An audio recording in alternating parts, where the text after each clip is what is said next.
Well, look at what we found here. It's an after hours with so many wonderful people already here and waiting for the wonderful discussion we're going to be having tonight about the victories, all of the great successes between the birthday number 1 and birthday number 2 here that Jared and I have experienced. And it's been quite a few achievements.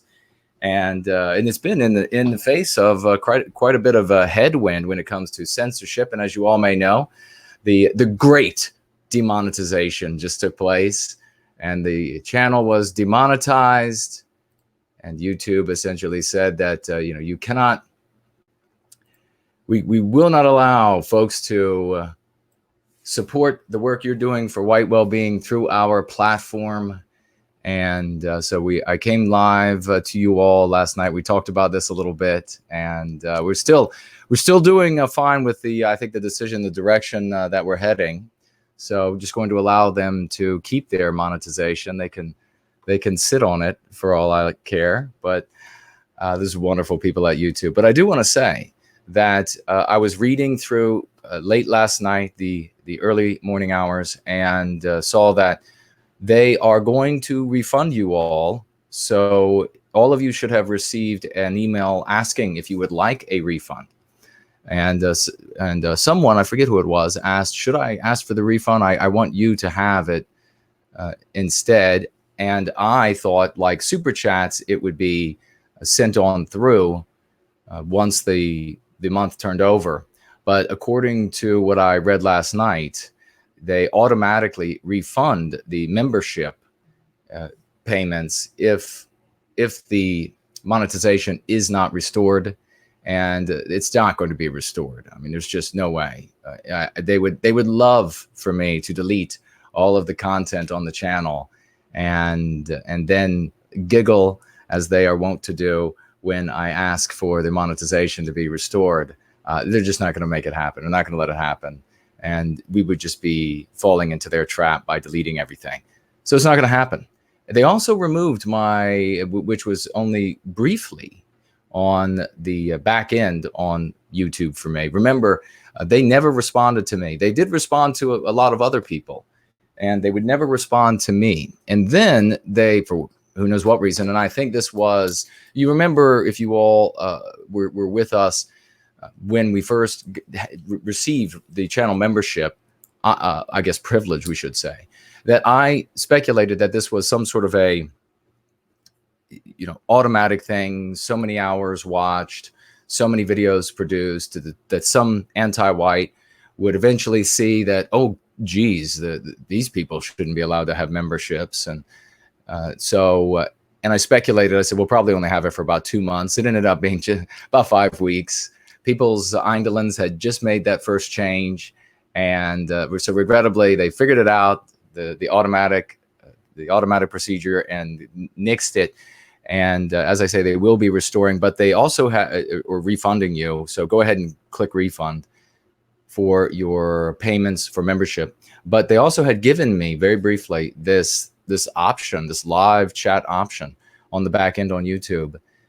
And I used that to engage them, and I was able to get information out of the people I spoke with, and of course screen captures of the things that they said, very revelatory things, and I think potentially forced their hand on what appeared to be like a glitch.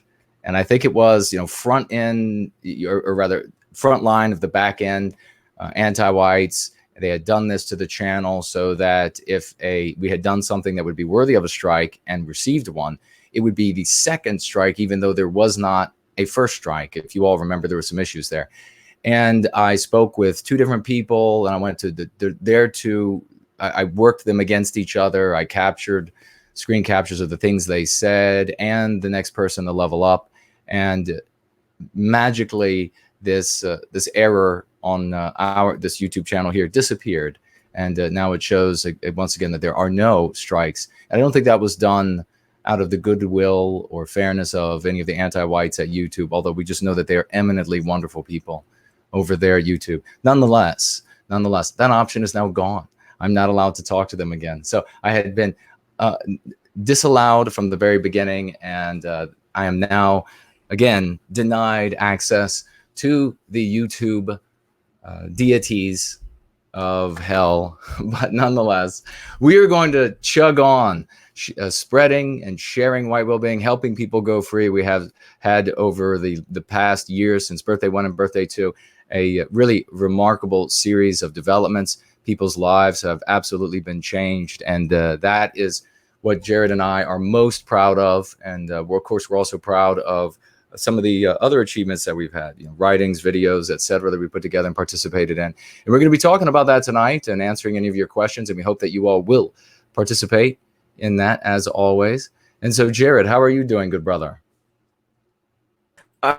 I'm doing well. I kept the goblet from Friday night. I figured we're still in celebration mode because Jason and I both realized right after that stream that we had these it's a multi-guest stream. Anyone that saw the birthday episode, and we'll put the link in the chat in a moment.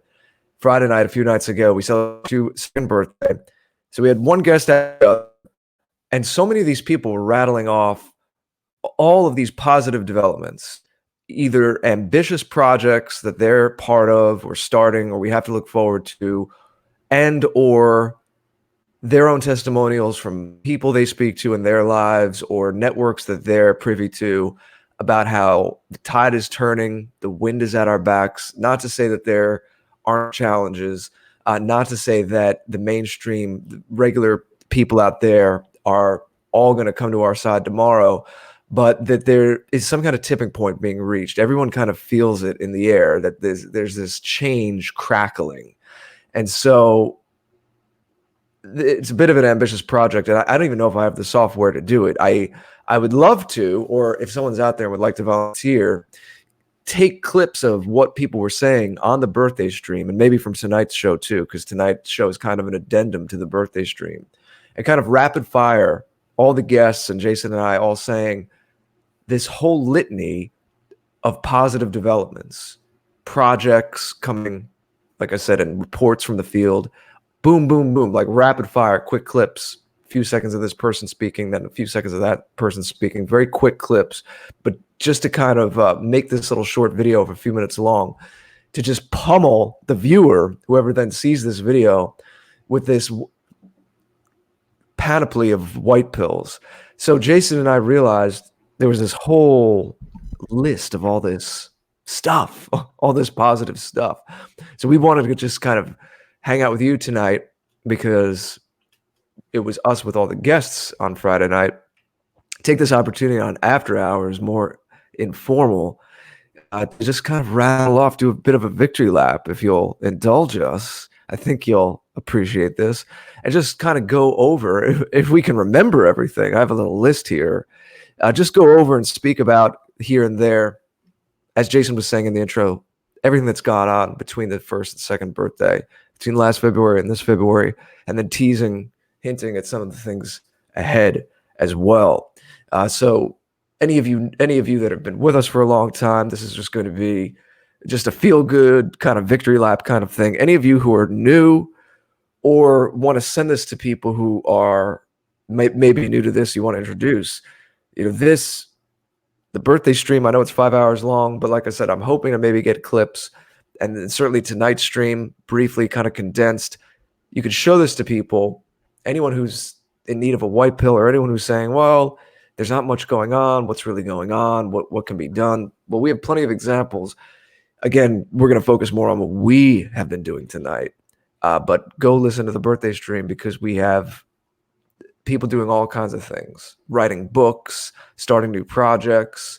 It was overwhelming in a way, in a good way, of all of these initiatives going on from the people that we're associated with, that we speak to on a regular basis through our work. So it's a big, bright, beautiful celebration. After hours tonight is just a little addendum, a tack on to what we were doing on Friday night's birthday stream. So we thank you for being here. And Jason, I guess we'll just start. I'll just go through some of these things here, and we can maybe comment on them. Let's do it. I'm really excited. So last February, so we're going to take a little walk down memory lane, and everyone note what's been going on. So at this very show, After Hours and some other streams didn't quite exist.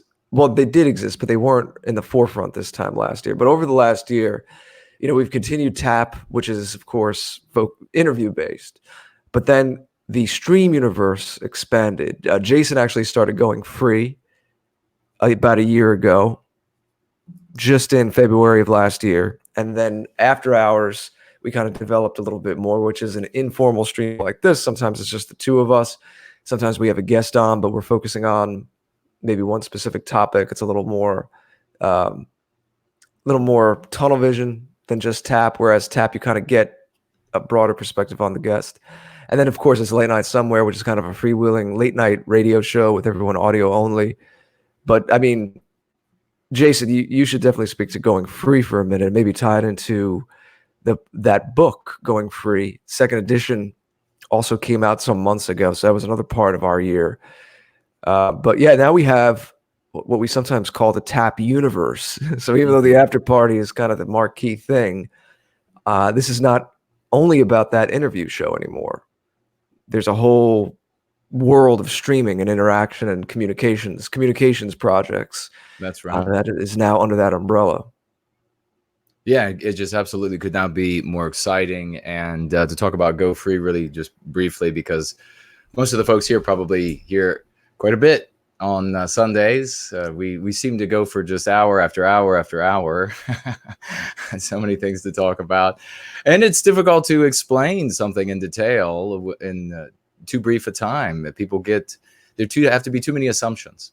So we take the time to break things down for folks. But yeah, Go Free second edition is available, and iteration 1, and we've extended it from 299 downloads to 399 downloads at $2.99 on Kindle, and started that a little over a year ago. And the successes that we have had, to say that it's been, you don't hear about these sort of successes in mainstream psychology shows or mainstream self-help universe. None of these. You don't hear about this sort of success, and except for when these people, obviously, they have the money to hire actors to come on, and sort of like the healers, the magic healers of the past, and they had the money to hire people, or they were their colleagues in the ruse or something of this nature. We're now in a world where people are able to come forward. They're able to be treated in a way and treat themselves for these actual ailments that they have by way of this mean pathogen infection and the white noir that courses through them, identifying with you all the illness, how it afflicts us, and how it causes us to make deleterious decisions in our lives. All of this has been immensely helpful and immensely rewarding to people. They're coming to know and understand Go Free. It's helping me also use the vocabulary on a greater and regular basis. So many folks are talking about MPs and kipping and biospirit and white positive sphere and being white positive and using these things. And I was thinking about this actually last night, and I'll pass it back to you, Jared. And that is that this is sort of like the AP class in the white positive sphere, as a whole. We've talked about this before. You have the white positive sphere as a whole, and inside that sphere, there are people that we would not want to associate with, because they are just bound and determined to look like the antagonist and even act and talk like the antagonist in the anti-white narrative. And so we obviously filter those people out. They don't want to come over here. There are a lot of people who are in the white positive sphere because they care about the white race. They care about Western kind. That, again, another term being used. Anti-white being used more and more. Anti-whiteism being used. I'm noticing this horrible whiteness disappearing, thank God, and the anti-whiteness disappearing, thank God. Let's make sure that finds the gutter as well, the toilet as well. But yeah, so many folks coming in, and so much success by way of these shows on the weekend, and the shows that we do together, After Hours, Tap. It's been one heck of a past year. And as I was just saying, what ends up happening is those who are here for violence or to sit on their ass, they want an excuse, or in the white positive sphere in general, they don't like it here because we require you to do something, not just wait for some magical imaginary army to appear out of the United States military, or out of the police departments of the country, or what have you. Those folks who want to fantasize about taking on the United States military, they're not welcome here. And I break that down. You break that down. We show how this is not a productive way, to say the least. How it's a productive way to get your ass in jail and get you that tub of Vaseline you're going to need. So we filter those people out. There's a great many people in the white positive sphere that fancy themselves as oh so very bright. And so they love to just go and sit and observe and give their little bright comments to these pedantic prattlers. And this is a big thing. I know there are people watching tonight that have been around for a long time, and they know, they've seen this. These people who they want to just talk about how smart they are, show how smart they are, show how educated they are, how many things, and they want to talk about some obscure, region in Romania in the 15th century and something. None of that matters. So all those people who don't want to actually do something for white well-being, who don't want to actually improve themselves, deal with the illnesses inside of them created by these meme pathogens, who just want to be entertained by intellectual talk and feel themselves so bright, they're not actually very bright. They're being filtered out as well. And then, of course, you have the biggest group out there, which are the nitwits that just love entertainment. They want to giggle. They want to see something silly. They want to see a stupid cartoon. And they don't like the content that we have here either, because once again, we are about treating the ailments that all white people are suffering with, actually talking about love for our people, not indulging childish fantasies or cartoons or any of this sort of nonsense, but getting down to the real work of creating a people out of the deracinated race that is the white race. Truly something to be proud of in Western kind. We end up with the AP class. What kind of people show up in service to white well-being? Well, it's going to be the brightest, the most industrious, the most creative, the most talented. And we were just saying that a couple Sundays ago as well, that much like that other little group out there, there's a little group out there that has immense power, and they have immense power because they work together. They have a single goal, which is the well-being of their people. They disagree rapidly at times for how to achieve that goal. But when a smart idea comes along, they're talented, they're brightest, they're wealthiest, get on board, and they begin pushing it. Well, we have the brightest, the most intelligent, etc., getting on board, the most talented, the most artistic, getting on board and helping to push this idea forward. So we will be, we are the racehorse that has the lungs, in the heart 3 times the size of a normal racehorse's heart, and the lungs 3 times the air capacity. And so the race is only getting started. When it comes to when we talk about like the Dunning-Kruger effect, in the Dunning-Kruger, they demonstrate that people who are less intelligent, they get started more quickly. They can jump out ahead in a particular task, but then they're always overcome by those who are brighter and who have thought for the long game. For example, those who are thinking about the actual verbiage that we use in communicating these ideas over the long haul. And those things eventually will work to our benefit. And all of these other little groups, we'll take the best out of them, and then the rest will just fall aside like wind, leaves before burning wind. But that's going free and the effect that it's had. And Jared, I don't know if you want to mention any particular cases or just generally, but I will say that we have had 5 people who have openly said that they were on the ultimate path of white flight, and that's suicide, that they turned away from that path because of going free, because they started treating themselves.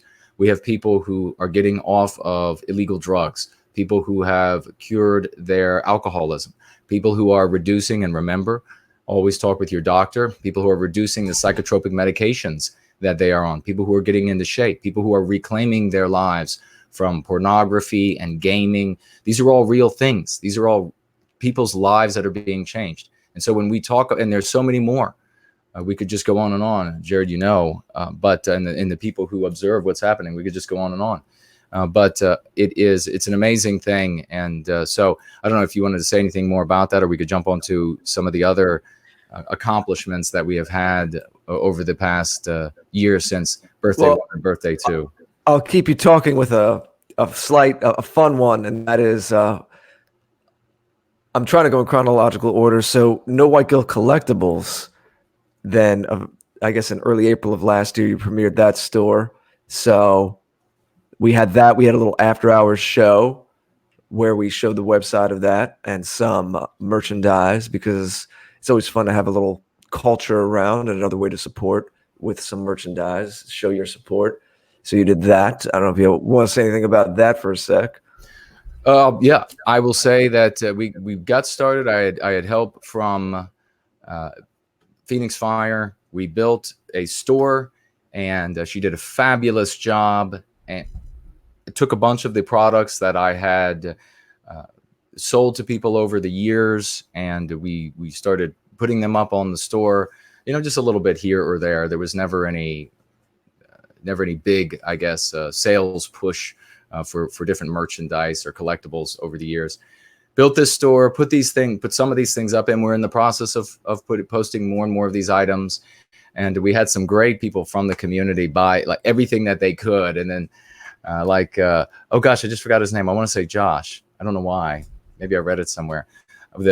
Taking pictures with the gear on, and it was fantastic. And then, because we care about white well-being, because we protect white children from anti-whiteism, we had the organizers or the owners of the platform deplatform us. They censored us off that platform, and all of the censorship too, Jared. I think it's pretty remarkable that all that we have endured by way of censorship has there's been very little said about that. I mean, still to find people who show up and say, why are these guys still around? If they're legitimate, why haven't they been? We've been censored off of everything. I've been censored off of PayPal somewhere in the realm of 20 times, 20 accounts. I won't tell you how I made that many, but censored off of Venmo. How many times off of Venmo? 3 or 4 times off of Venmo. Censored off. So anyhow, censored everywhere. And nonetheless, keeping the promise of censored someplace and create 2 more accounts, and often right back on the place we were censored from. But so we did the same thing with the store. We were censored off there. They just wiped everything out. They just deleted everything one day. So it wasn't even like we had an opportunity to go and grab everything that we had posted and then to migrate it someplace else. They just wiped it all out because anti-whites, they're fun like that. And Phoenix Fire leapt right in. She rolled the sleeves up to her elbows. She got back to work. And I think within, 2 days, we had a new store up on a different location. It's up there right now, nowhiteguiltcollectibles.com. And you can also contact me through there until the nowhiteguilt.org is available. Works again for contacting me. But yeah, it's up. It's running, and we'll be adding more items, more collectibles for people to get. And let's not forget that Mr. George here also has, and I guess it didn't come into being, but some of the shirts you created over the past year, right? So Jared George has, and I've worn the shirt, and they look fantastic. The short shirts that he sells there, so yeah, we both have a place, and this is on Jared George's thegreatorder.com, where you can find his is it t-shirts and is it t-shirts and other things, or just t-shirts? Some of them you could do on sweatshirts and things like that. Yeah, but censorship, absolutely. We'll talk a little more about that in a moment. I've been kicked off of pretty much all the financial apps as well. All the different ways people send each other money. Well, you should appreciate it, because they don't let us do that. We don't come and whine and talk about it every time it happens. But yeah, and for some reason, since it happens to us, it's like I guess people are seeing us as and then that must not be seeing the others who are in the white positive sphere the same way, but they see us as the white man.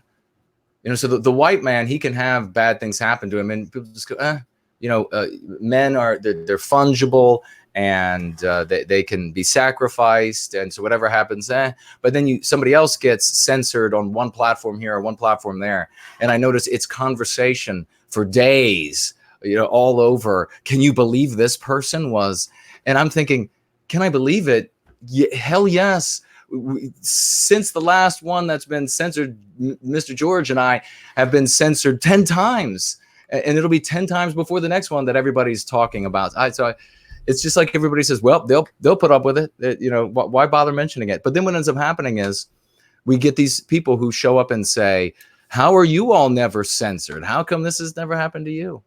Well, it's all day long, actually. It's every day, all day long happening. Maybe we should hire a PR firm or something. Maybe we should whine more. We're not whiners, people. We're not whiners. We're just one foot in front of the other. Well, continuing on, we did in terms of content now, and we're going to weave in all kinds of things. But in terms of content, Jason and I did a collaborative video last April as well. Spring Incantation. This was a little different. It was a little poetic, not a poem per se, but a little poetic, cut back and forth between Jason and I reciting outdoors right as the spring season was hitting. And the intention there was just to experiment and do a different kind of video, offer some different kind of content where, as the name suggests, we were kind of doing an incantation of the Western spirit and trying to set a tone for the rest of the year of getting in touch with what is eternal in us and our spirit and our heritage and having that spread out. And I think if you take in sum everything that we're talking about tonight, Jason, now that I'm thinking of it, I think that we were right on in that video. So if you want to go back and listen to it again, it's a little poetic, but the spirit of it has unfolded in all of these things that we're talking about now. It absolutely has. And ladies and gentlemen, do go listen to it. Mr. George wrote it. It is splendid. It has a magical feeling to it. It felt magical making it. Jared had this idea, you know, I wrote this and like this kind of a setting, and then I recorded, and then I recorded again because it was terrible. I was trying to realize this vision of his, doing my damnedest, like reading Snow Shadow's poem, doing my damnedest to help to realize the visions and pulling my part as best as possible. And so that was, again, one of Mr. George's visions and his writings, and we owe a lot to him for that. It's a wonderful thing, and it really really was meaningful. It was an incantation.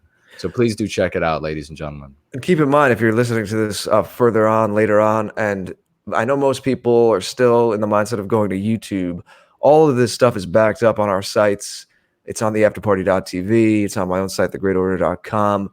And it's in some other formats, not just YouTube. So even if you're listening in the future, and speaking of all that censorship, Jason and I are not on YouTube, and that day will come. So please prepare for it and start thinking beyond YouTube. Well, our sites are always going to be a mainstay in finding things. Now, this is mainly about what's in our purview tonight. Again, if you want to get a taste of what some of our friends are doing, definitely go check out that birthday stream.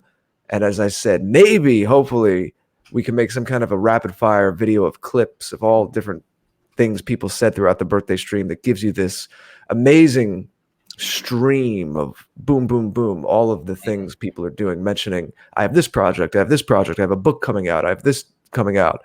But we will briefly mention some that we have tangential overlap with, however you want to say it. And that would be Mark Collett. We helped him celebrate the 100th anniversary of Tutar in May. I stopped by. Of course, Jason was there as a guest host. And shortly thereafter, it became PWR, Patriotic Weekly Review. And we'll get a little more towards Mark as we get into the fall of last year. That was in May of 2019. But then let's get back to the censorship for a moment. So there's a big incident in early June, and that was the Vox adpocalypse. So a lot of people were demonetized, lost videos, or lost their channel altogether. And I lost my channel. I lost the Great Order, the first YouTube channel that I'd had, where it all started for me. They just nixed it. I didn't have any strikes. I actually remember texting you, Jason. You were about to go on PWR, so the timing was actually good in that regard because you were able to immediately start sharing that bit of information. But I remember texting you saying, my channel was nuked out of nowhere. No strikes, no warning. Repeated and severe hate speech violations. Now, again, especially if you're new to me, I challenge you to go look through my writings, my videos, take in the things, just the whole energy of what I put out into the world and tell me if you think that I'm a hateful person. I challenge you to do that. But we know what's going on. But the victory is that in about a week's time, I got 1,000 subscribers on my new Jared George channel, which is still on YouTube. You see now, and that's another thing. I have to populate that a little bit more. I'm not super active on it right now, but I did get 1,000 right away. A lot of people helped spread the word. I was able to stream. That was the point. I was able to stream. It just so happened that there wasn't going to be a tap that week. There was a bye week. So on that Thursday, I believe it was that week, I had a big stream called The Band. People like Laura Tyler, Mark Collett, Zurius, all kinds of people showed up. I think Simon Harris. Again, go check out our websites to see what happened there. But amazing amount of support from the community, bounced right back. And I have to say, every time that something like that happens, I'm not going to lie and act like it's not an inconvenience, but there's a certain energy where, and this is where mindset comes in. You can't let these things get you down. Everything is perspective. So there was a certain amount of energy I saw, and I didn't let it get me down, and I saw that come back to me. I saw other people who said, hey, this is a good example. Jared took a knock, but didn't let it get him down, kept a positive attitude, kept that smile on his face. I started doing some different kind of content, some things that had been on my mind. I said, well, take the channel in some new directions, do some videos outside. I started doing some more like personal things outside. And also I knew that there were some other projects brewing in the background, which we'll get to in a minute. But that knowing that I had those other projects in the background too, definitely served to keep me going, keep me afloat. But amazing amount of support that everyone shared that around, and all the people coming on that stream, the band. So a great example of overcoming something quickly, overcoming a hurdle. And then, well, I'll just go into the next thing that I have here.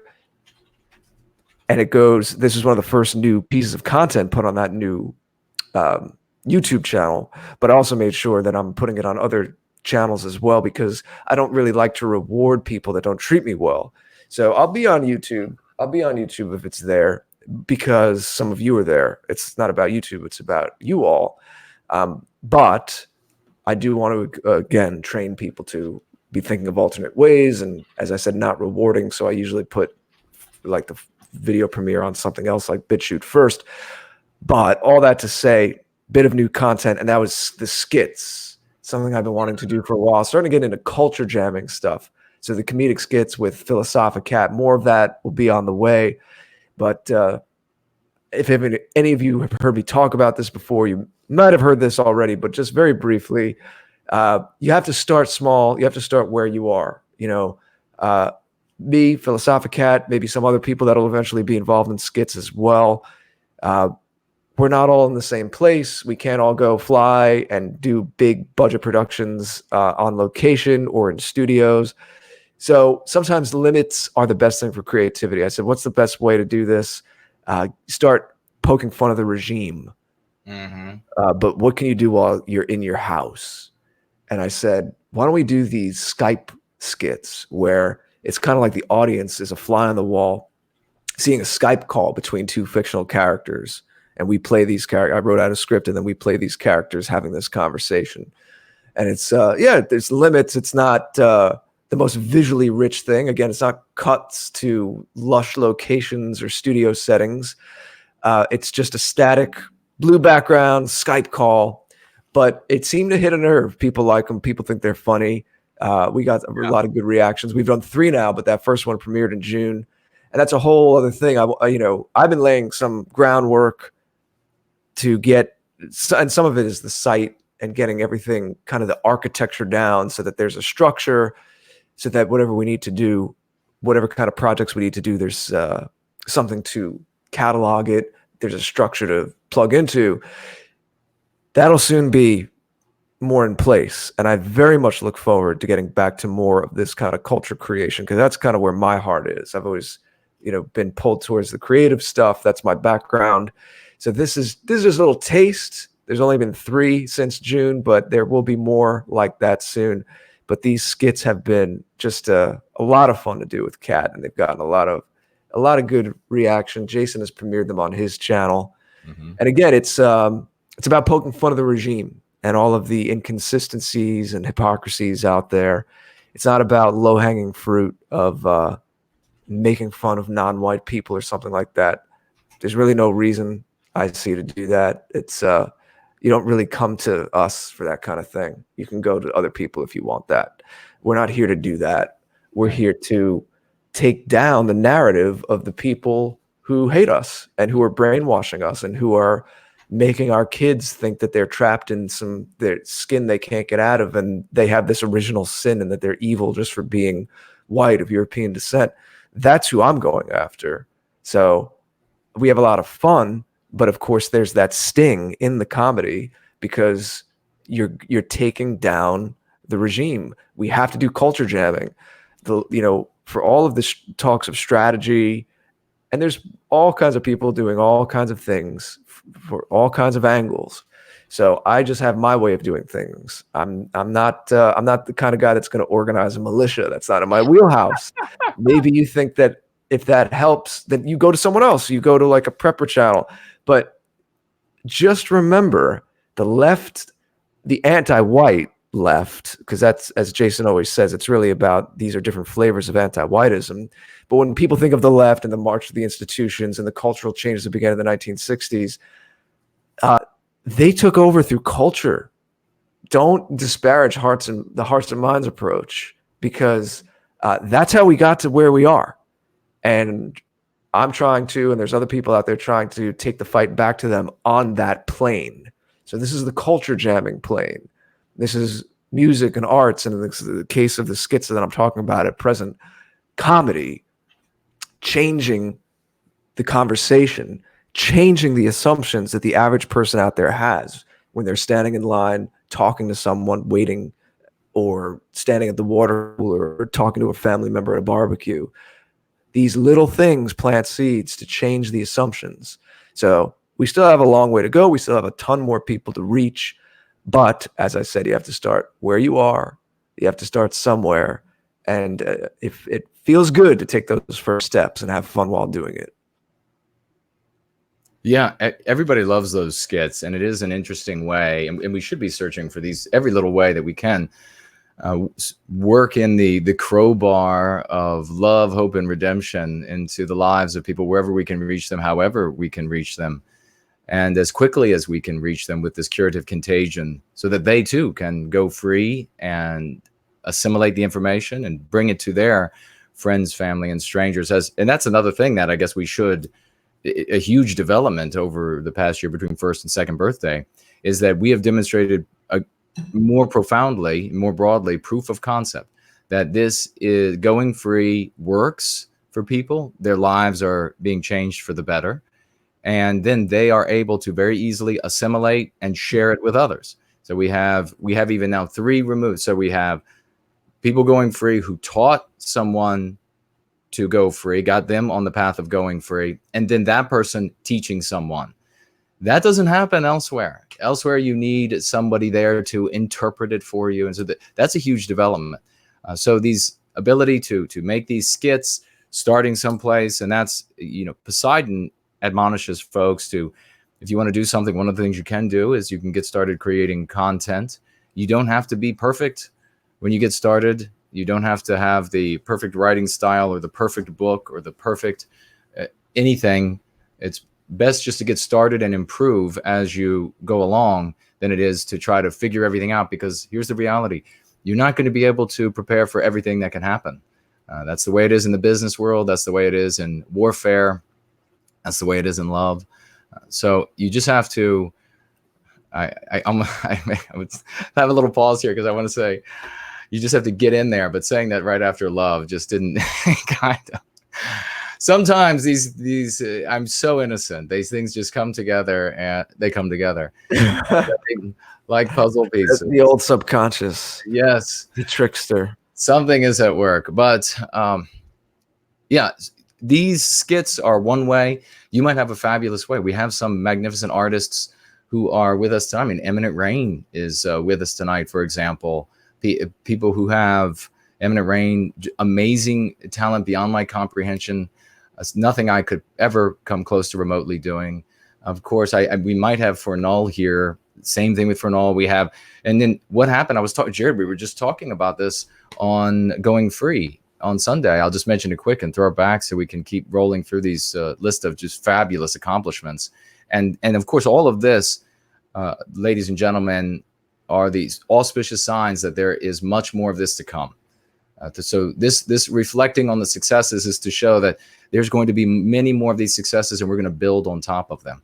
But there is something at work, however you want to name it, call it the spirit of the West here, in that on Sunday I was talking about the cover, and the guy who was working on the cover for the standalone, and this is something we can just mention later as another accomplishment, that we're going to have the standalone edition of Prometheus Rising is coming together.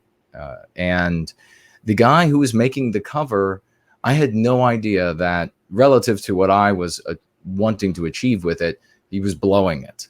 No idea that he was blowing it. I mean, I mentioned that we had sent me some sketches, and then I lengthy descriptions back and more pictures for examples to him, and then sent me some sketches. And then this guy, Groundhog Fury, shows up out of nowhere. A talent, again, extraordinaire, nonpareil, amazing. And we also have, I'll just mention, we have a computer wizard watching. He's not going to be talking in the live chat, but he is helping behind the scenes. And so big thank you to him. But this guy shows up, and then he says, I'd like to do something, some artwork for you. And but he wants to remain anonymous. And then I get this from the guy who's making the cover, and it's month and a half, nearly 2 months of working on it, and it was terrible for my vision. I mean, maybe ultimately he had a better idea, but I don't know. I turned to Groundhog Fury, and of course that comes from my comedy book, It's a Comedy, Damn It. That's where he got the name from. And he said, never made a book cover before, but let me try. It's amazing. It is absolutely amazing. So we have all of these wonderful people coming to the service to White Wellbeing. And it's because we are doing the things that we have to do to make that sort of being the people we have to be, providing folks with the psychological defense to the psychological warfare that's being waged against us. And now these amazingly talented folks with all of these different talents are showing up, and they are contributing what they're able to contribute. So back to that original point, every little means by which that we can reach people with Going Free, with the message of White Wellbeing, we should be doing it. And those magnificent skits that Jared and Philosophicat performed and made were just, they'll continue to reap a great many rewards. And we know that they'll build on it, and it'll be even better in the future. I have to get you in on one. You know? Yes. We've talked about that, but yeah, there's going to be a lot more coming that way, as I said. And let's continue with the culture thing. So all the credit here is to Tony Vermont, the publisher, and also Jeff Winston from White Art Collective, who's the artistic director. But there's a new magazine that hit the scene. Issue 1 came out in the summer, and that is, of course, White People's Quarterly. Now, we're not tooting our own horn, but Jeff and Tony have said multiple times that Jason and I did, of course, help spread the word. We did a big show when that magazine premiered. But also in the months prior when they were planning it, Tony had reached out, and we didn't know Tony prior, but we checked him out and saw that he was a bona fide. He had his bona fides. He was a legit guy. But that Jason and I agreeing to participate and write something for the first issue that ultimately came out in the summer of last year helped attract other people to come in and start participating and see it as a legit endeavor. So this is one of the ways that we try to, use the privileged position that we now have, that we appreciate, and we certainly try to keep perspective and don't take it for granted and get a big head about it, of course. But the position that we have, that we are known in some circles, and we're, through doing media projects like this, have some reach, know some people, that we're in the amazing position to then help other people who are planting seeds and then growing their projects. And the White People's Quarterly magazine is an example of that. So it is a great pleasure to me, and I know I can speak for Jason here, to know that we can sometimes do these things that are maybe a little more indirect, like just helping spread the word or being part of it, which will attract other people to it, or just behind the scenes connecting people. I love introducing people through email and things like that. Okay, you have to talk to this person, you have to talk to that person, and start to see the wheels moving and the engine starting to come online. So the White People's Quarterly, you can get it at whitepeoplepress.com. There's now a second issue as well. So Jason and I had pieces in the first one, and then I have some in the second as well. That one came out in December. It was the fall winter issue. And then I know Tony's working on the third one right now. But yeah, the White People's Quarterly is now, even in its first year, not even a little more than half a year now that it's been out, a couple of issues, but has quickly become a part of the landscape. And, another great contribution and part of the culture to everything going on. We're very pleased to have helped with that. Jason, anything you'd like to briefly add about White People's Quarterly before we move on? I can't say enough about how much of an adult magazine it is. It's executed in a very mature, sophisticated manner. It is. Yes, it is a beautiful magazine. I have both of them, and they will be in plastic to be protected for all time, because they're going to be valuable in the future. The first editions of these magazines, and they are really truly beautiful. This is the kind of thing that you can have out on your coffee table at home or your end table, so that when guests come in, family members come in, they'll have something to look at. It's a great way to introduce them to the white positive sphere and the good work that we are doing here for our people and our children and our future. Yeah, actually, one quick thing too. When that first came out in the summer, Tony was quick to point out, again, Tony Vermont, the publisher, editor and publisher of White People Press, who they've done a book as well, so he has some experience with that, and we'll talk a little more about a book project in a little while as a teaser, if you don't know about that. But Tony's extremely talented at layout. Again, why the magazine looks so beautiful, so adult, as Jason likes to say.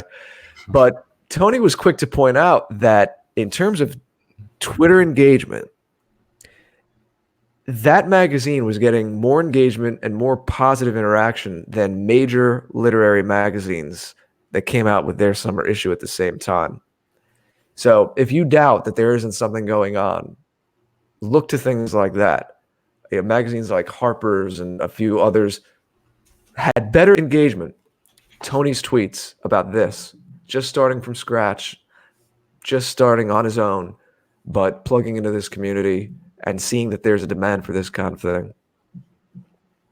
So actually, now we're getting into kind of the late summer of 2019. And then this was a big thing for me. I'll just say very briefly, Jason, I don't know if you want to say anything. I feel funny talking too much about myself. I get a little bashful. But this was kind of a dream come true. And I was given an amazing opportunity by Henrik and Lana, who are amazing to work with. But I began a collaboration with Red Ice. And in early September, my first episode came out. There's been 4 now, more on the way, coming out at about once a month. Of course, Red Ice's YouTube ban in October kind of threw things off for a little bit, continuing on that censorship theme, but we bounced back from it. But yeah, I'm doing original videos for Red Ice and kind of taking things from our past, our people's past, and connecting them to a lesson we could use in the present. There couldn't be a person more perfectly suited to do that. And I can't say enough about the most recent video titled Hail and everything that Jared shares there. These are magnificent, really each of them a work of art in the same way that a painting or a novel can be a work of art. You should, if you haven't seen them, it was a brilliant move by Henrik and Lana to bring Jared on board, to have him do these for them, these Red Ice special pieces. And Henrik and Lana didn't get to where they are with their success by being dummies. So they knew exactly what they were doing when they brought Jared in. And the pieces that he have produced have been absolutely professional. This is the way we have to be. This is one of the reasons why people at YouTube decided to get rid of Jared, and the reason why the first channel, and the reason why they continue to demonetize and harass and plague and censor us everywhere we go is because we are the remedy to anti-whiteism. Seeing Mr. George in those videos, there's nothing there that is similar to, in any way, shape, or form, the antagonist in the anti-white narrative. And this is a normal white person, a normal white man with normal sensibilities, speaking with love in his heart for our people and our future and our children and our destiny. And that they hate more than anything else. So these are fantastic pieces. If you haven't seen them, do check them out. I think you can. Do you have to be a Red Ice, Jared, a Red Ice member to see them, or can you see that they're not behind the paywall? No, they're not behind the paywall. We of course encourage people to become Red Ice members. Yeah, but they're everywhere. I mean, yeah, YouTube has I don't know, they have something out for me because they demonetized that video when it came out on Red Ice, and then a few weeks later, after that first one had come out, then they took Red Ice down. I'm not saying they took Red Ice down just because of me, but it was interesting that the first video that I did, anti-white European folktale debunks anti-white narrative, or European fairy tale debunks anti-white narrative, that video was then demonetized or taken off. I think they might have deleted it for a few days. I'd have to go back and look exactly how it all went down. But it was targeted, and it was at like 50,000 views. You know, it climbed up pretty quickly over the couple weeks that it was on, and then they took it off, but then they put it back on. But then a few weeks later, they nixed the whole Red Ice channel in general. It's just been wild. But thank you for the kind words, Jason. I do appreciate that. I certainly have a lot of improvements I still want to make when I look at myself. You know, you're always striving for better and better, how I present things. But anyone that likes the visuals, it's a total collaboration with Henrik. I find some of the images, but then he's really the one that brings it to life. You know, I'm not a video editor. Henrik is a graphic visual artist, video editor kind of guy. That's his background, one of his backgrounds, a man of many talents. But if you like how the videos really come to life in that audio-visual presentation, that is because of Henrik. And he's just great to collaborate with. You know, him and I are able to message with each other and work all this out, often just through texting each other. But it just goes to show how when you're on the same page with someone and you share the same goal and you have the same biospirit, it becomes quite easy. Mm-hmm. And when you're working with, I'll just say, when you're working with people who aren't putting ego first, because Henrik, for all of the history of Red Ice, which has been around for a long, long time now, and I need him more than he needs me. Let's be totally honest. He'll say things like, well, Jared, what do you want to do here? It's your video. Now, it's going on Red Ice, and it's getting in front of people because it's on Red Ice's platform. But Henrik's not saying to me, well, I'm going to pull rank. I'm going to have the final word because Red Ice, it says Red Ice at the bottom, and that's my thing. And he could to some degree do that, and I wouldn't even begrudge him that. But he'll say, well, it's your video. It's your vision. What do you want to do here? How do you see this? I'll change this if you don't like it. I mean, so generous in his time and his talents. You know, I've been looking at Henrik and Lana for the last few years, and seeing their work was one of the things that inspired me. And I said, I want to be there. I need to be in this. I need to be doing this. So that's why I said before, it's kind of a dream come true.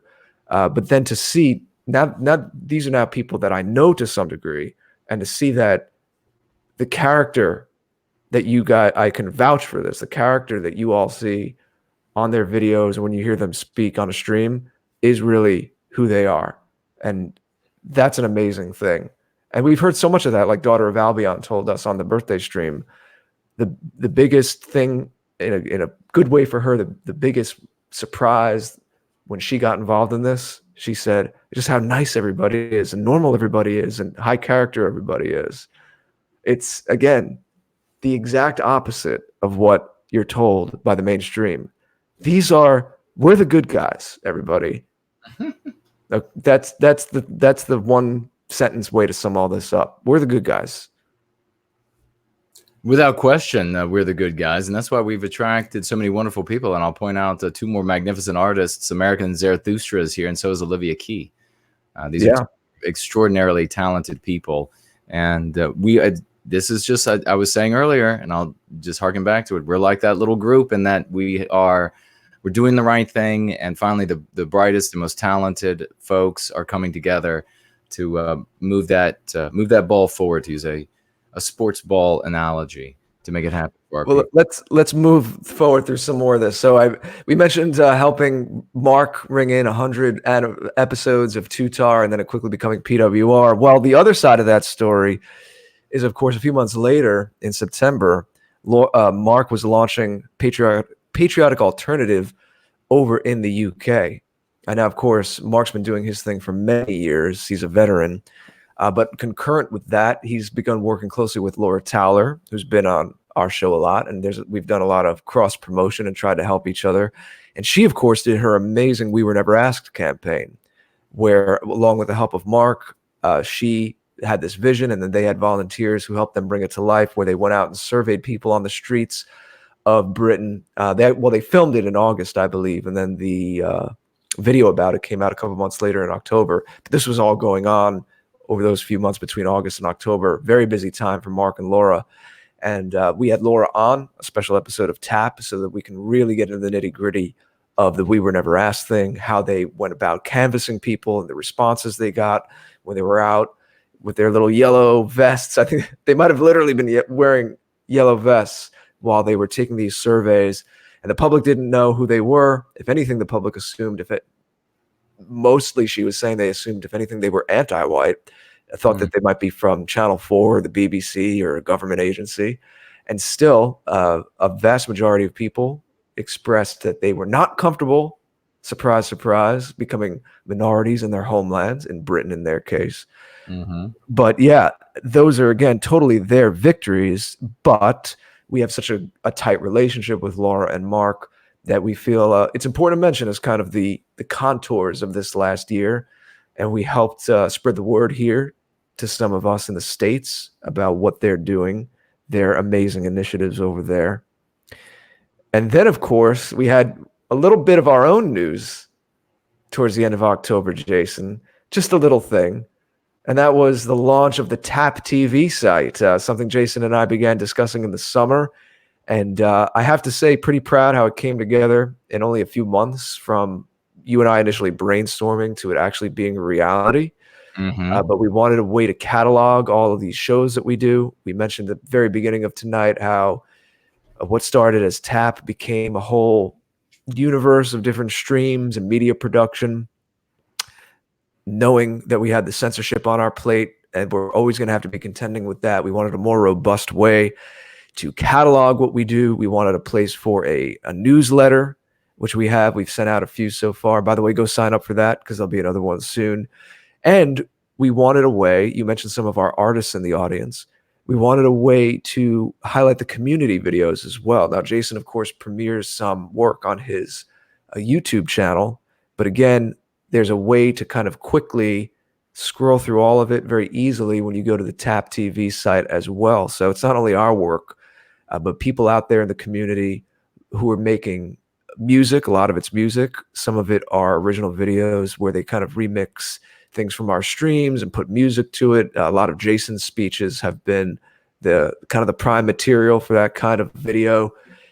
Well, it's all there now on the afterparty.tv. And we have to mention Rachel and Emmanuel from Entropy as well, because they were so generous with their time. Mm-hmm. Many Skype conversations that we would get on the line with them when we worked out. We were first to market with something. We try to be innovative as well, where you can watch our streams via Entropy right on an embedded window on our site. No one had done that before.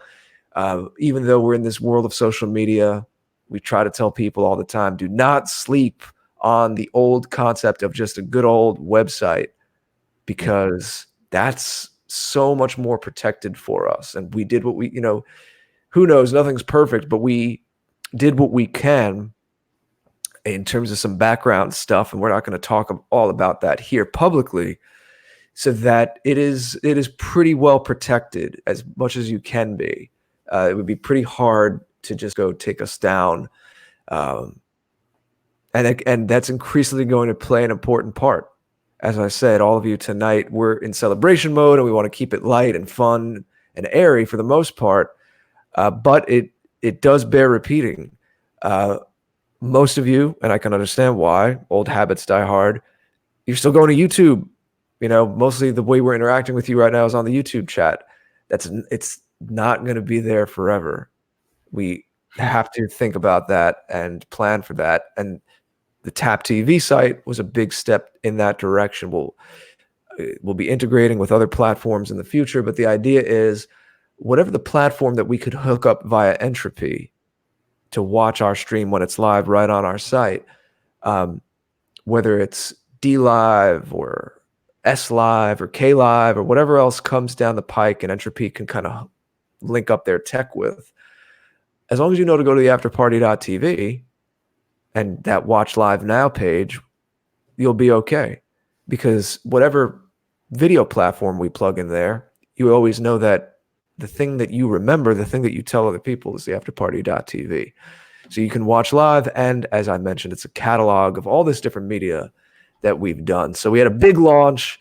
We had a fun show back in October, but that was definitely a milestone of last year, and still in development. There's still things that we're working on. There's still tweaks being made, but that's how these things go. Website is a living, breathing thing, and we couldn't wait till every last bit, every last nook and cranny was perfect. We felt it was important to get that URL to you all sooner rather than later, get that out in the consciousness. So that was a big, big part of our year. And again, big thanks to Entropy for helping us do that innovative work of having it stream right in our site. In fact, right now, you could be watching on our site. And precisely. It's up and running, and we do have a question over there. We'll get to questions and super chats at the end of the night, but you go over there and watch it. You could watch it directly on Entropy just by clicking over as well. But yeah, we were the first to do that. We owe a great debt of gratitude to Mr. George here for the immense amount of work and vision that he has had on the TAT.TV website. Everything that is there is just beautiful. And we want you all, as Jared's saying, I'll just underscore, we want you all to get used to this website, to get used to heading there as where do I got to get the information from? So that if we do disappear from some of these other places, then there'll be a place, a refuge, that you'll be able to find us and find where we're going to be next. And we will continue producing content. Nothing will stop us. But a big thank you to Mr. George. Let's get a round of applause for Jared and all the work that he's done on getting that website together. And we'll include in there, of course, all the folks over at Entropy, because they did go out of their way to work with us and make sure that their product would work on our website. And we were indeed the first to market with that, as is the case with a lot of the things that we've been doing, a lot of innovation over this past year. Sometimes it gets, sometimes we have so many new things that we're doing first that they kind of disappear from memory. But this is certainly one of them that we're not going to let go. Yeah, sometimes you have to just be your own PR person. I mentioned the community vids. I wanted to say briefly, there's a lot of overlap with White Art Collective. So again, a lot of cross promotion, making sure the great artists that Jeff is bringing forward. He's kind of this circus master, right? We're promoting them, and there's a lot of love going back and forth between us and Jeff. We had, I should mention too, because Philosophicat's in the skits, Uberfolk, their album came out late 2018, but really, I think it was really in 2019 that it really became part of our cultural milieu. And we did a show to promote that. Jason has a reading of The Raven, it begins one of the songs. I did the Countercurrents review. There was another review in the first issue, of the magazine White People's Quarterly that we mentioned a little bit earlier. So there's been that, again, just trying to do all of these cross promotions in the cultural scene. And I'll quickly mention too, actually, White Art Collective. This is going back a minute, but in January of last year, Vogue Dissident, an artist who works with them, actually put together a pretty cool video of some atmospheric music and some video footage of me reading a poem, one of my poems. Mm-hmm. So Vogue Dissident, go check out The Dark Quarter. It's on my website. But that was just on the subject of White Art Collective collabs, was another thing. But we'll keep going, and we'll get back to the order. We'll go back to chronological order. Another big thing in the fall that had taken some time for me to prepare. And speaking of collaborations, because there were a lot of great narrators I pulled in to do this. And then in terms of editing, I had a guy named I think you could tell this isn't his name, but his YouTube channel is Micah Official, M-I-C-A Official. Another guy who, again, you have the same ethos, you have the same ethnos, you have the same vision. Unbelievable how easy it was to work with this guy. And he found this amazing drone footage, made this even more than I could have imagined. I had this vision, I wrote this script, but the Who We Are video was kind of what I wanted to be my big video of the year. And I was so happy to have the support. If you haven't seen it, please do go check it out. It's on theafterparty.tv. It's on my own site. It's on all of my video platforms. But Who We Are is really a statement of sweeping narrative in about 10 minutes of what it means to be of European descent. And again, I'm not here to toot my own horn. I'm simply repeating things I was told in multiple comments.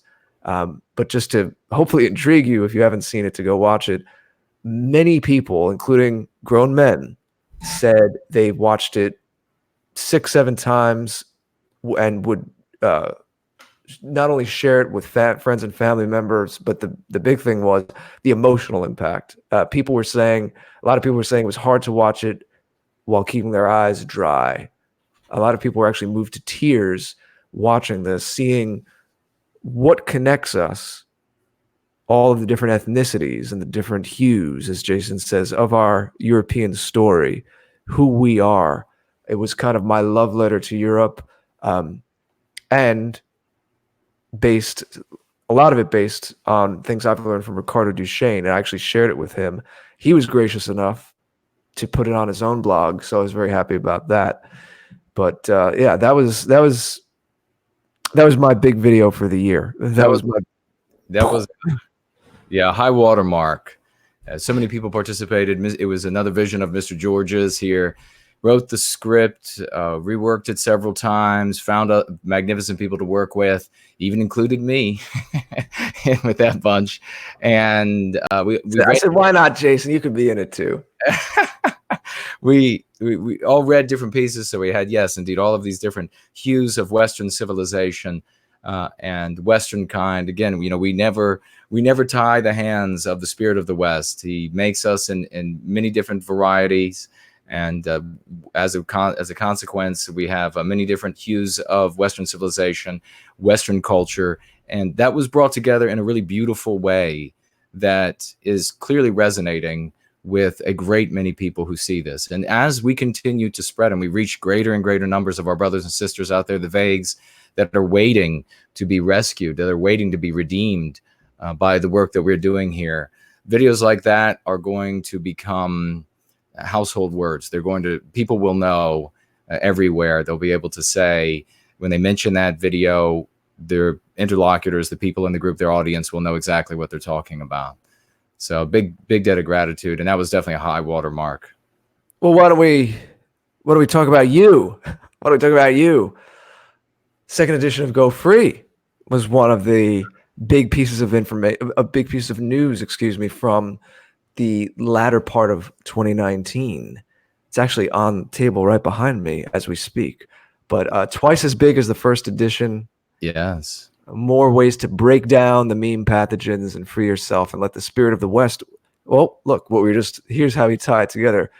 The spirit of the West, what we were just talking about, and I tried to indicate in that Who We Are video, it lives in you and it can move through you. But right now, it's being impeded, it's being muted by all of the poisonous messages that you've gotten. Well, when you read Jason's work, you unlock all of those. You unlock the locks, and then you throw off the chains that are binding you. So you read Go Free, and you then let the spirit of the West move through you. Yeah, precisely. And that's really, and the reason the book continues to grow, more information can be provided by the number of people that are participating. And there are reasons for that, too many to talk about tonight because we don't have the time. But I mean, we had Mike Anderson, for example, in the chat just a little bit ago, mentioned that he's got anti-whites in the house, and dealing with that and going free is enabling him to do that. But yeah, Jared, you hit the nail right on the head. You have a reservoir, latent ability that is Western kind inside of you. And you can access that. You don't have access to it now. To varying degrees, I guess we could say that individuals have access. When we see these magnificent talents come through, we're seeing people access more or less of that magnificent talent that courses through our people. That has really been the reason for stories about individuals that were crosses between humans and gods. And these were just people who were tapping into the spirit of the West. The mean pathogens are holding you back. You have been infected with them since birth. In Go Free, you'll find mean curatives to treat those. You'll find a way to treat all of these MPs and to inoculate yourself and those around you against new MPs that the anti-whites present to you. The Kindle version of it is $2.99 at that special price, up to 399 downloads. Increase to that sum for our Eastern European brothers and sisters who were celebrating their different days of independence over the past month or so. And do reach out and acquire the book as a Kindle version, because I understand that you can download the new iterations at no additional cost. So this is second edition, iteration 1. No iteration or no third edition is planned. And of course, we worked on the second edition over the past year, as Jared was saying, but there will be more iterations. Second edition, iteration 2 will obviously be next, and then there'll be an iteration 3. And what's happening there is as our numbers grow, there's more that we can reveal in Go Free, and also there are new concepts that we name. Like a great example is the blow fishing. And that is something brand new. We've known about that for a long time. Never put a name to that concept, but now there can be a name. There is a name put to it, and we can warn our young women or women of any age of this practice that the anti-whites engage in to run them off and dox them. So that's going to be in the iteration 2. And if you have Go Free on Kindle, you'll be able to just download the new iteration. You'll be good to go. Well, let's talk about a few more things here in the time we have remaining. So we're still talking about how we wrapped up that last quarter, man, of 2019. There was a lot going on in the autumn and getting into the holiday season, as there always is.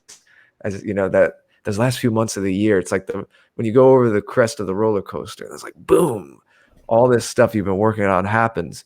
Well, there was this little thing called the Last Message to the West contest as well. And I, of course, have to thank Australia's lovely Porridge. We would have loved to have him. It would have been very appropriate to have him on the birthday stream. It's just the schedule didn't quite work out. We were in touch with him about it, but he was a huge part of my year in particular, because, again, he and I collaborated. And again, even across the distances, it was easy, it was enjoyable, and it was productive. Speaking, as I kept saying, to when you have the same ethnos, and vision. So very briefly, a lot of you probably know this, but Porridge said, why don't we do this contest as if people had 5 minutes, one last 5-minute video before they got censored, but it would be played around the world. What would you say? This was the thought experiment. And we had to get a few early people on board, kind of like we were talking about with the White People's Quarterly magazine a little while ago, to kind of show, hey, this is legit. let's drum up some interest. Hopefully other people will hop on when they see these names. And Jason here was one of them. Jason was one of those early names that said, of course, he'll contribute a video. We had some others as well. And we would have been happy with 10 or 15 videos, but it turned out we had 29 entries. This all came together in October, November. There was a bit of a censorship story too, because we started a YouTube channel to host all the videos, and that got taken down after only the first day of premiering videos. But we had a BitChute channel and we had a website, which is still up. It's going to live there in perpetuity so that it stands as a record of this amazing contest. But that is lastmessagetothewest.com. Lord of the Frogs, a gentleman from the general community, had volunteered to help make that website what it was, came up with some very clever ideas so that it wasn't hacked, so that voting would be clean and pristine. We had something like over 2,500 different votes cast, and we were able to give 5 different prize levels to the top 5 videos. Now, keep in mind, this started out with just one prize at $200, but because of spontaneous audience donation, we never asked for a dime, just spontaneously through different periods, including on the stream. One historic stream we were on where we were explaining how the YouTube channel got deleted and we were going to be a little delayed. Hundreds of dollars poured in, people super chatting, earmarked for, hey, create a third prize and make it this. And then the next person said, no, I'll double that, make third prize $200. And Roy Danton and Ray and Heidi were our mods, were among those heroes who contributed. So we went from a $200 prize to giving away almost $2,000 in prizes. That $1,800 jump, again, was not because we ever did fundraising. Parge and I never asked for a dime. It was all spontaneous from you, from the community, and you gave a big rebuff to YouTube and all the censors and everyone that says that we don't have what it takes, and everyone that tries to support shame, another important verbal tactic, another important piece of dialectics that Jason has come up with. No support shaming. We have to have an economy. But yeah, if you want to, there's a lot I can say about that contest, but I shouldn't go on too much longer because we have a few other things to wrap up. Go to lastmessagetothewest.com if you want to read about the history of it. It's quite amazing. It's a big part of the year. Also, in the White People's Quarterly second issue that came out in December, there's a whole big piece that I wrote about it, detailing the history of that contest. That was also published on defendeuropa.org and on Countercurrents. So it's pretty well documented. A lot of people were very, very white-pilled by it. A lot of people were very inspired by it, love the videos, sharing it with friends and family. So both the videos themselves and the success of the contest as a whole was just a very edifying experience for a lot of people. And Parge and I were very pleased with how it went. Again, better than we could have imagined. Jason, of course, was very supportive along the way, helped us get the word out, was part of the whole ecology of this as well. It was just, that was another over the moon moment in the white positive sphere. Things actually being done to make a difference. Things actually being done to bring people into the white positive sphere and to redeem them and to make a difference in their life, not just tell them, come into our community. We will tell you how bad everything is. Come into our community. We will lament about how this government is not doing what we like, and that government is not doing what we like, and you have to change the government.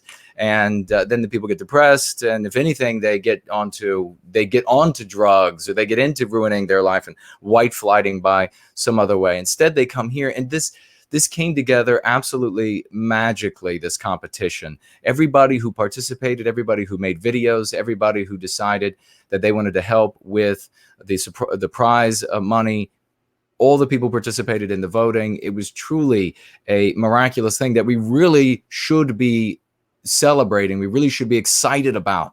I can tell you from being in the white positive sphere for so long that nothing like this has ever happened. You don't look at these things as well, comparison, if you will, to like the military of one of the Western powers, or what the anti-whites can put up on a movie like this hunter of all white people who are not anti-white show that's on now, the series that's on now. Don't look at them in comparison to something like that. These are earthquake rattling, like teeth rattling, building rattling things when we accomplish these things, because we are doing them in an environment where there is absolute suppression, varies from country to country, in the legality of it, in its written word on the books, but it doesn't vary as far as anti-whites willing to ruin lives, to shut you down, to get you fired so that you can't feed and house and clothe and medicate yourself and everything else.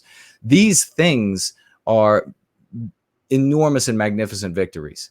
And this competition is something that it'll be one of those that'll be written down, that these were one of the markers that once things were moving along, this is one of the signs that, you know, the train engine was firing up, the steam was coming out.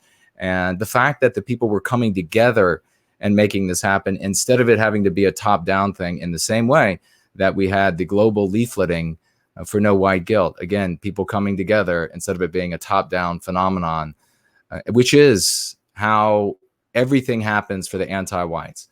They have money pour in from the top, and then it is orchestrated down. People are all paid for everything they're doing. Yes, they're still driven by pure hatred, but they're not coming together in this organic way that we are to make this happen. That's why this is a real sign that this is a change in the atmosphere, a change in the air, a change in the times. It's the moment that the idea has come, and there is nothing that the yesterday's idea can do to stop it. Well, we have some more on that theme. So just a very quick thing I'll mention, but it is important. I don't want to act like it's not.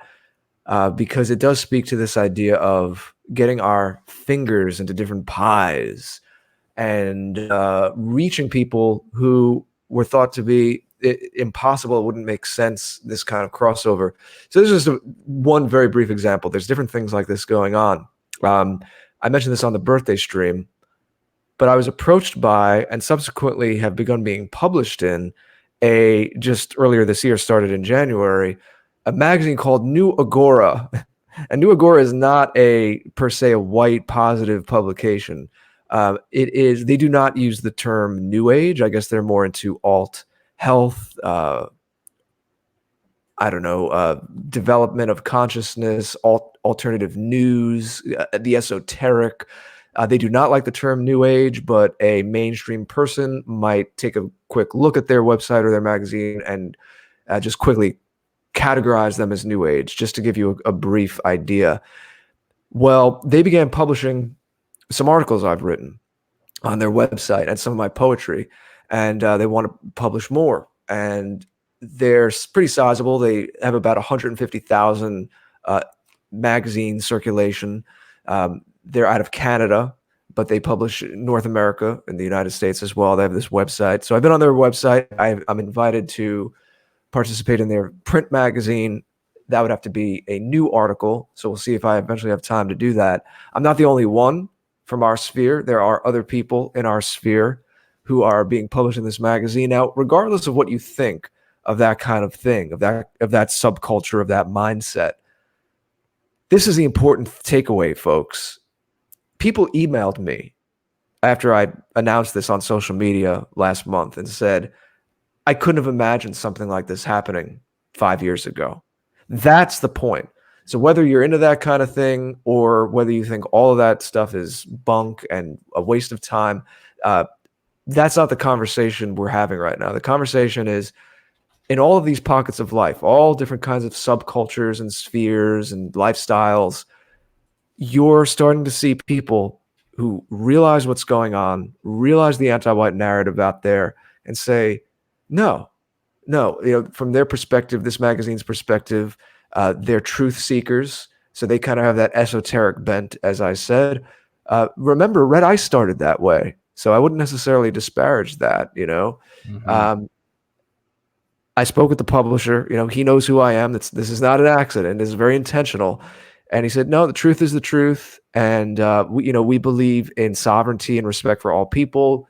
We see what's going on with people of European descent. I think the guy had a Polish name, so the publisher might be of European descent himself. There's obviously people of different backgrounds and ethnicities on the masthead of that magazine. I've been in touch with some of them. You could just tell by the names. But that doesn't matter. As we say here, we have people in our chat right now who might not be of European descent, but as long as they are white positive, they're welcome here.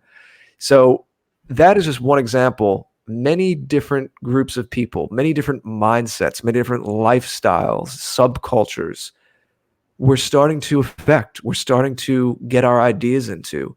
And this is only going to blossom into, it's like pods here, here, here, but then they light up. And then all those dots start to connect. And there's a network around the Western world.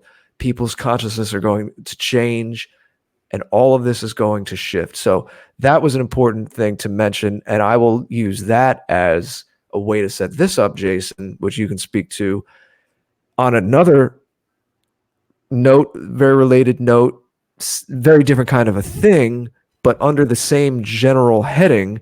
That would be the flyer drop and the way that these are being spread among multiple U.S. states and indeed multiple Western nations around the world.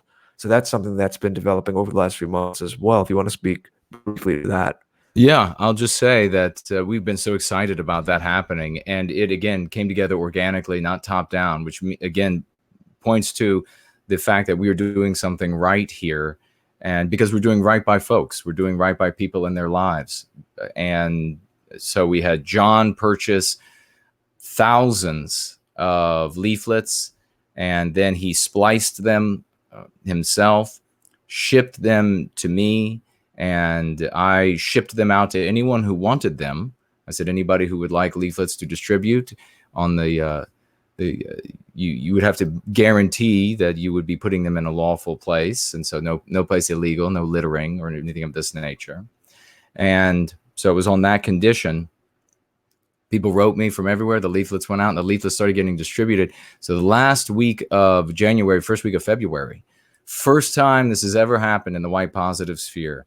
And you talk about a moral victory, to have 9 states and 7 countries all the way around the world. I mean, even Estonia and Australia and Sweden. We have somebody from Sweden tonight mentioning some good things happening there. All over the world in the final week of January, first week of February, and it just came together organically. That truly is something that we should take a great deal of pride in and be excited about. Now, at what point, if you're not going to be excited about that, at what point do you start getting excited? I mean, are you waiting to plant your flag on the governing building property of the country you're in? You're not. That's not where victories, the biggest victories, ladies and gentlemen, you have to understand this, are symbolic right now.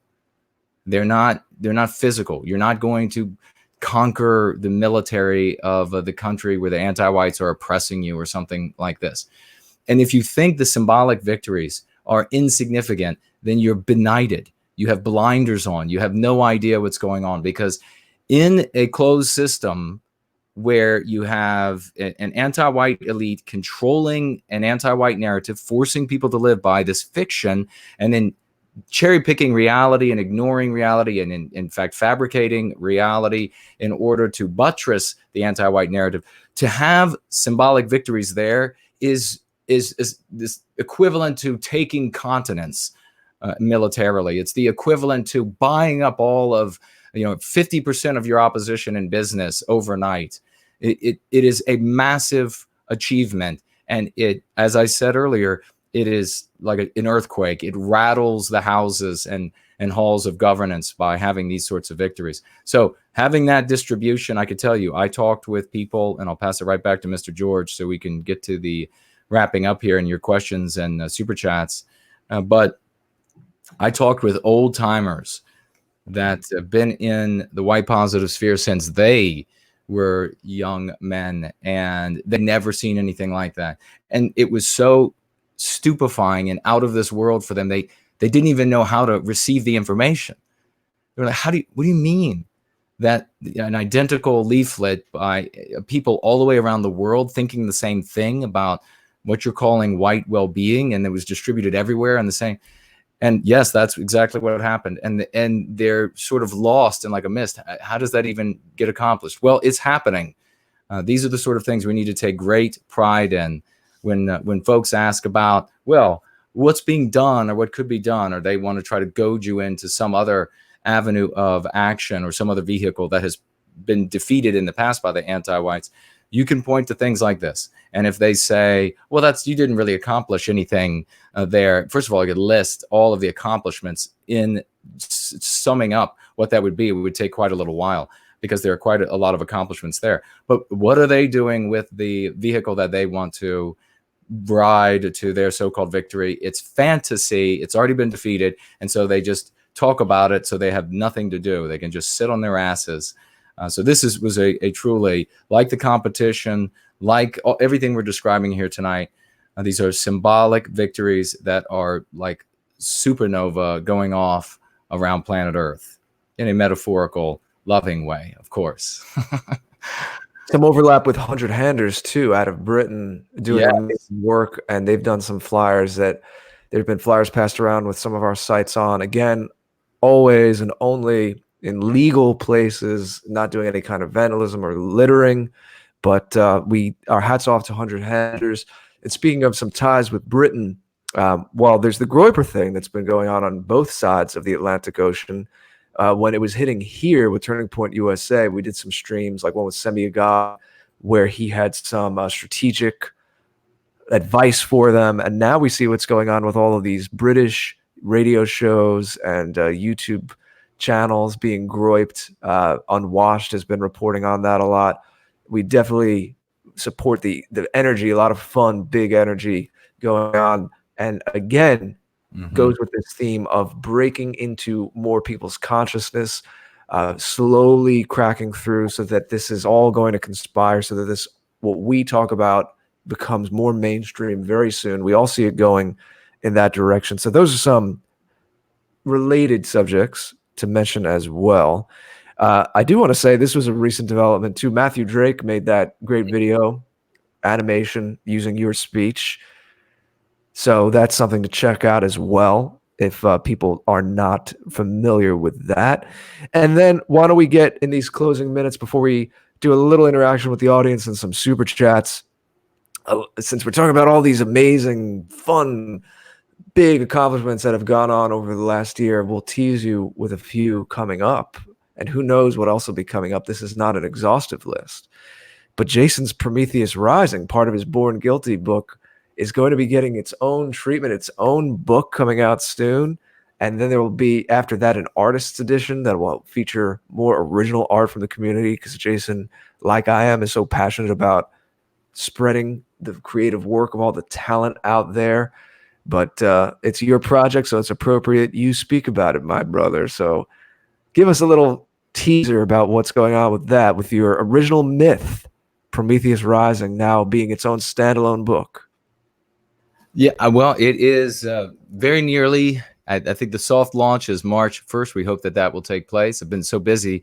It might be, who knows, a couple days later or a week later. We'll see. But I've got so many things going on. We're going to be traveling the world in some sort of fashion, one way or another, this year as well. So a lot to look forward to there.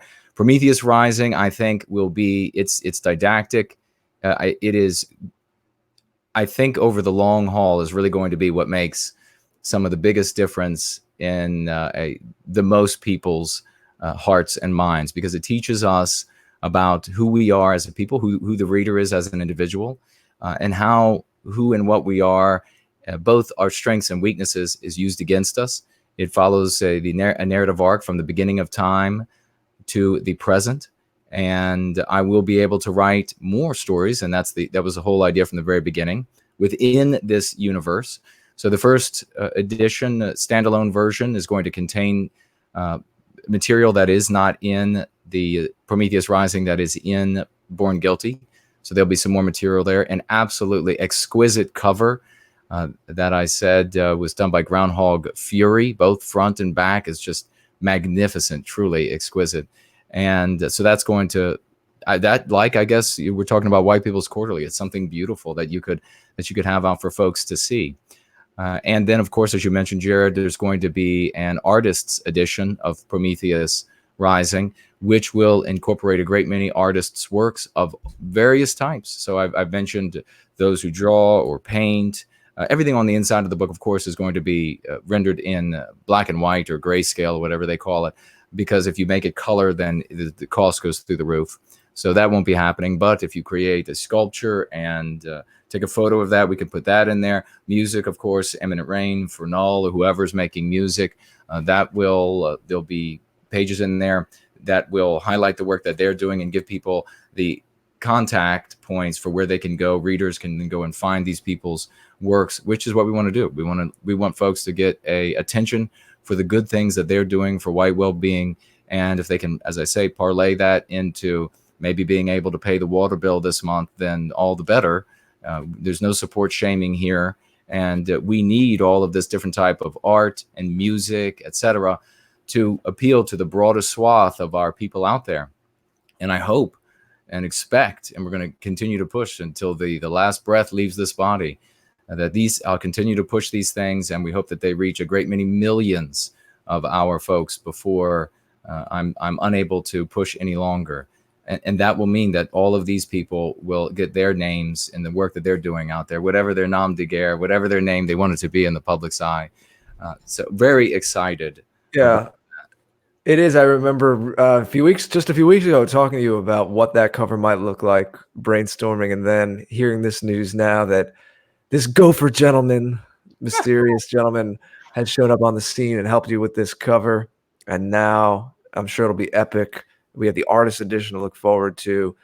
And again, and briefly on that note of exposing more people and trying to bring it all in, we have been blessed since the beginning of TAP 2 years ago to have all kinds of interesting guests. It's just been one fascinating week to the next. I never tire of picking the brains of all of these interesting, creative, intelligent people. We have definitely expanded, though, I have to say. And there were some runs we had on tap this year. I think it's worth mentioning, too, since we're doing between the birthdays, where we would at times focus on people who are certainly known, as they well should be, in other circles or for other reasons, but not always necessarily YouTube content creators, not always necessarily video creators. Now, this is not an exhaustive list, but a few that come to mind would be Elenia Contessa, the admin of the very well-known and popular Nordic Beauty Facebook page that actually got taken down, and now it's Protect Beauty. Or you have author Ash Donaldson, who is a brilliant guy and has written a few original books now, has made a tremendous contribution to our cultural sphere through his writings as well. Laura Lee Scaife, who is making a video series, but it's not on YouTube, exclusively on Vimeo for the high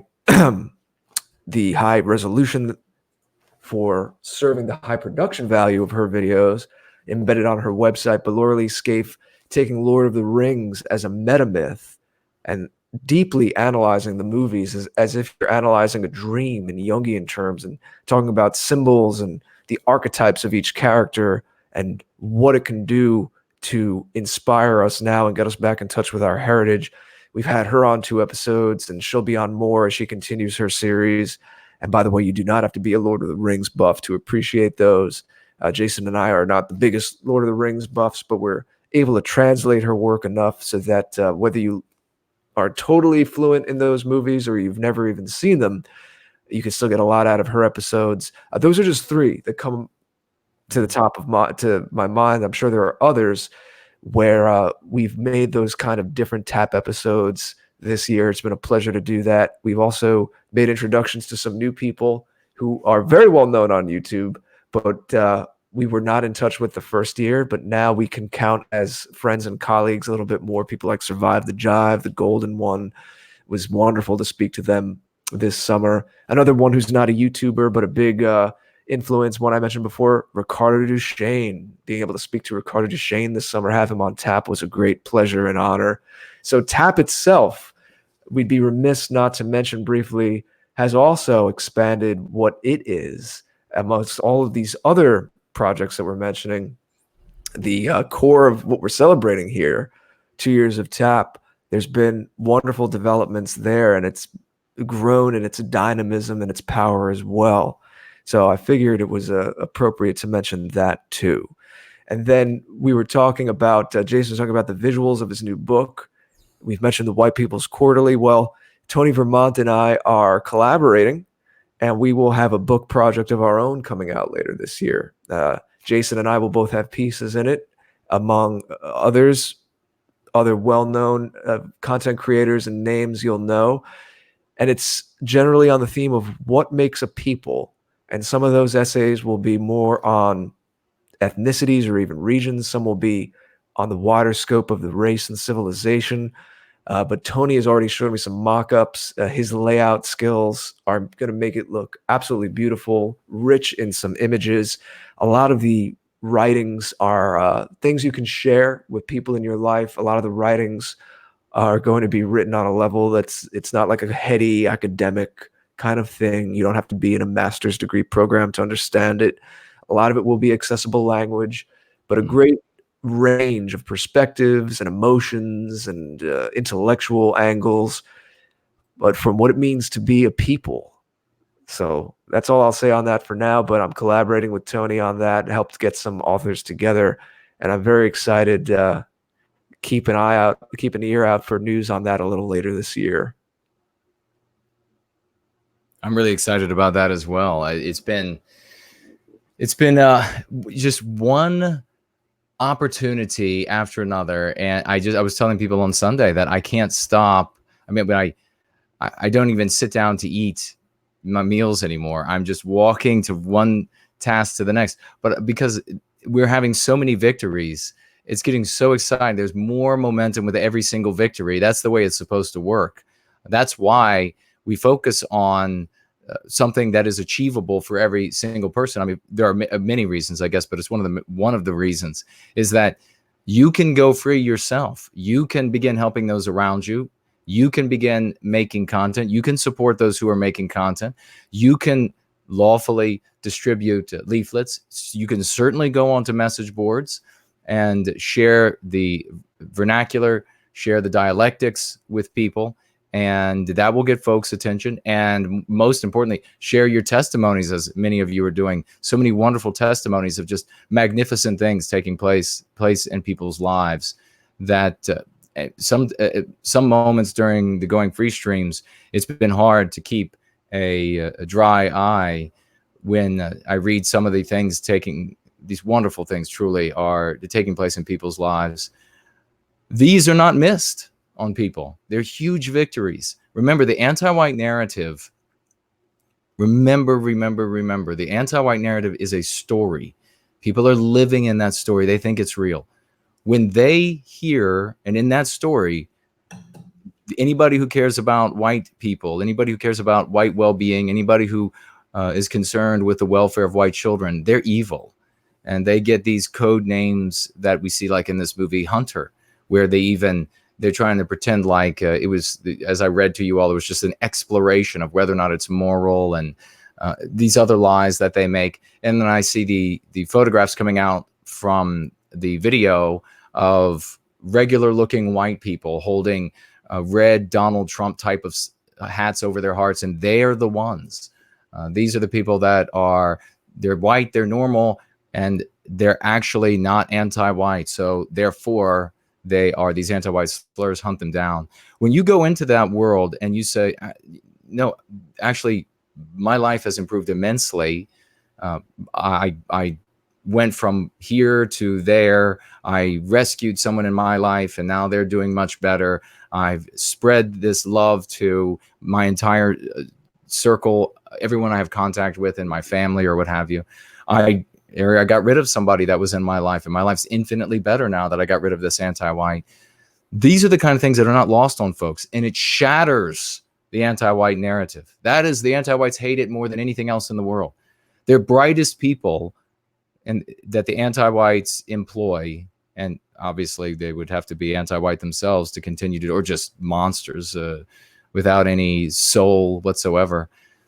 They are focused on and given the work on of what is the messaging to keep everyone in line, thinking a certain thing, behaving a certain way, coming to certain conclusions. That is more important than anything else they do, writing laws or any of the rest, because it's the narrative that people are living by. And a great example of that, and I'll pass it back to Mr. George, is this, that you don't need laws, or you need next to zero laws to implement an absolute anti-white tyranny in a country. What do we have here in the United States? There are very few actual anti-white laws on the books, but every single law is interpreted with an anti-white lens. Every single rule is interpreted and applied with an anti-white lens. So when they need to dilate a law, when they need to read something into a set of rules at a corporation to fire or to hire, they do it. And where does that come from? That comes from the narrative. So we're talking about the fundamentals here. People get wound up in all of these things that are superficial, but they are just playing with the surface. The currents that run the entire atmosphere of the planet are in the deepest part of the oceans. It's not what is whipped up at the surface by the latest storm. And so we are working at those deepest currents. That's why these victories are enormous. Jared. Oh, I was just saying hi to the chat and listening to what you were saying, but all true. All true. Don't get tired of winning. I don't think we can get tired of winning. I'm just grateful to look back on all of this. It's extremely exciting and a lot more to look forward to. As I said, we gave you a taste of a couple things. There's a lot more in the works. I will have, and I'll just say this briefly, not much on it, I'll stay mysterious, but I'll have some music at some point, original music. More than poetry. I'm really a songwriter. No one really even knows that yet. So when the time is right, that'll come out. I won't say anything more. Got to keep it mysterious. But yeah, music's a big part of my life. I love music, and I definitely want to get into the culture creation, throw my hat in the culture creation of that as well. But do we have any super chats or questions from the audience in these waning minutes here? Well, let's see. I think the first that came in was a question by Tall Kevin. And hello to you, Tall Kevin. Great to see you, brother. And says here, speaking of censorship, this is on the question widget, ladies and gentlemen, on entropy. And so you can watch and you can financially gift over there as well. There's a widget for that. And Kevin says, speaking of censorship, Jason, do you feel the upcoming forums you will be attending in Europe will be affected or shut down? Well, it's entirely possible because this is the way anti-whites work. Now, when you speak with your friends and family and they want to know, or strangers, they want to know, or you want to talk with them about a forum, a conference, symposium being shut down, how do you handle it? The way you handle it is this way. You say the anti-whites do not want people to hear what we have to say, because if people hear what we have to say, the anti-whites will lose control over the people's minds. That is how you frame the argument, because that's what's actually happening. The anti-whites will want to say, in your average vague, they're going to want to say, well, it's because of something I'm not even going to bother to say in the anti-white narrative, danger, threat, etc. You craft it this way, you just return it to that point. So if something does get shut down over in Europe or anywhere else, then this is the way we handle it when we speak with those friends, family, and strangers about those incidents. It's entirely possible, but we are, throughout the white positive sphere, evolving to be able to handle these threats to our service to white well-being and protecting of our children. And that's really what these monsters, they want to prevent us from protecting who and what we are. The only good white person in this world, this anti-white world today, is an anti-white white person. If you are not that, then you get a label, an anti-white slur, and then they make movies about hunting you down and torturing you, or TV series and murdering you, and they give some ugly little label to it until you are willing to be one of them, and kidnapping children, white children of white people who are not anti-white like the rest of them. It's like that perfect meme that Althea put together that said it's okay to be, I think it says it's okay to be white as long as you're dead, or something like that. And that's truly how the anti-whites feel. You cannot be white positive to them. So, but we'll do the best we can to prevent them from being shut down and being censored otherwise, deplatformed, and suffering from heckler's veto. And of course, every country has a different verbiage for that. But let's see what we have over here. I know we had... Let's get some round of applause going, ladies and gentlemen. Just go ahead and warm those emojis up. Unlike that, what is it? The Model T Ford. You have that crank that engine over on those emojis and get them all applauding and wild for NPC 162, who over on Ko-fi gifted $162. NPC 162 gifting $100. Thank you very much. $62. Thank you very much, dear friend. And coming back again over here on Ko-fi with $18 more. So we went from the coincidental $162 from NPC 162 to the $18 and this verbiage. Jason and Jared, I'm interested in the plans for our own art. My concern is that even if we had the money for a film, how do we get people to watch it? White Wellbeing would be blocked by anti-white movie theaters and TV. How would our art get beyond our sphere? Well, my friend, obviously there are some things we can't reveal, and I'll pass it to Jared in just a second, but we certainly wouldn't go through their avenues. But there are many other avenues by which to attract attention. And it goes to, and I'll say this again for those parents out there, it's the same sort of mentality. And this is the 200 level IQ that we need to be thinking at when it comes to these sorts of things. When you have your children, white parents out there, you have your lovely children, and they say, but I want to go see the whatever movie that all my friends are seeing. It's another remake of whatever. And their friends are going to get to see this new movie. You say to your children, you'll get to see that movie, but you're going to see the real version. Every child will opt for the real version, even when all of their friends are going out to see the new one, because that's the fraudulent, that's the counterfeit. This is how you craft it for your children.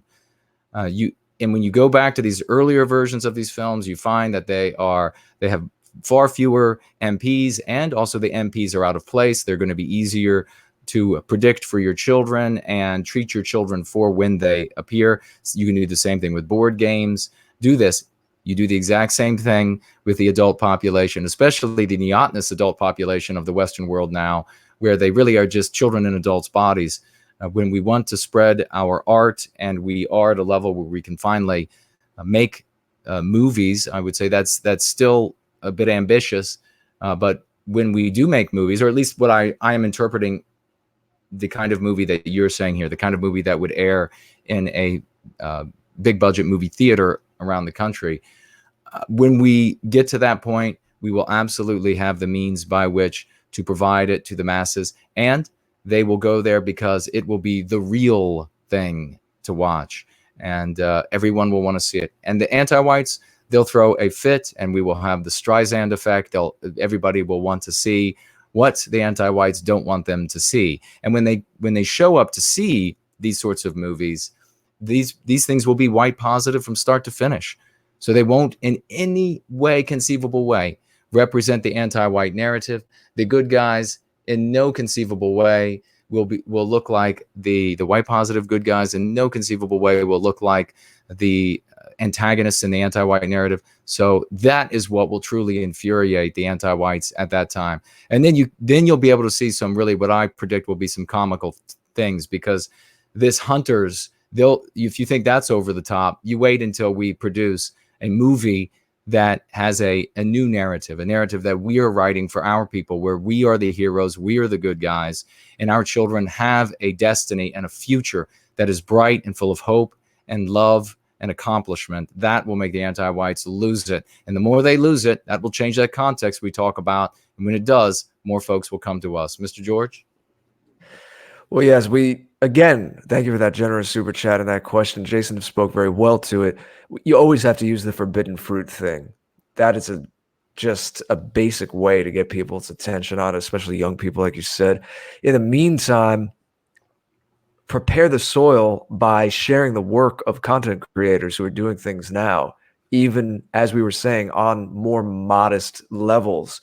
Share it around. You're all nodes in this. One thing, we're talking about this list of accomplishments and all of this great stuff going on roughly over the last year tonight on this stream. But I'm glad you asked this, because it actually reminded me of something Jason and I both feel passionately about and mention often. And that is, this is participatory. So it's not just about Jason and Jared up here from on high saying, we did all this, isn't it great? We are proud of and we love what we've done. And so we're not going to, everything's a balance in life. You can't be too bashful, or if you don't promote yourself, sometimes no one else does.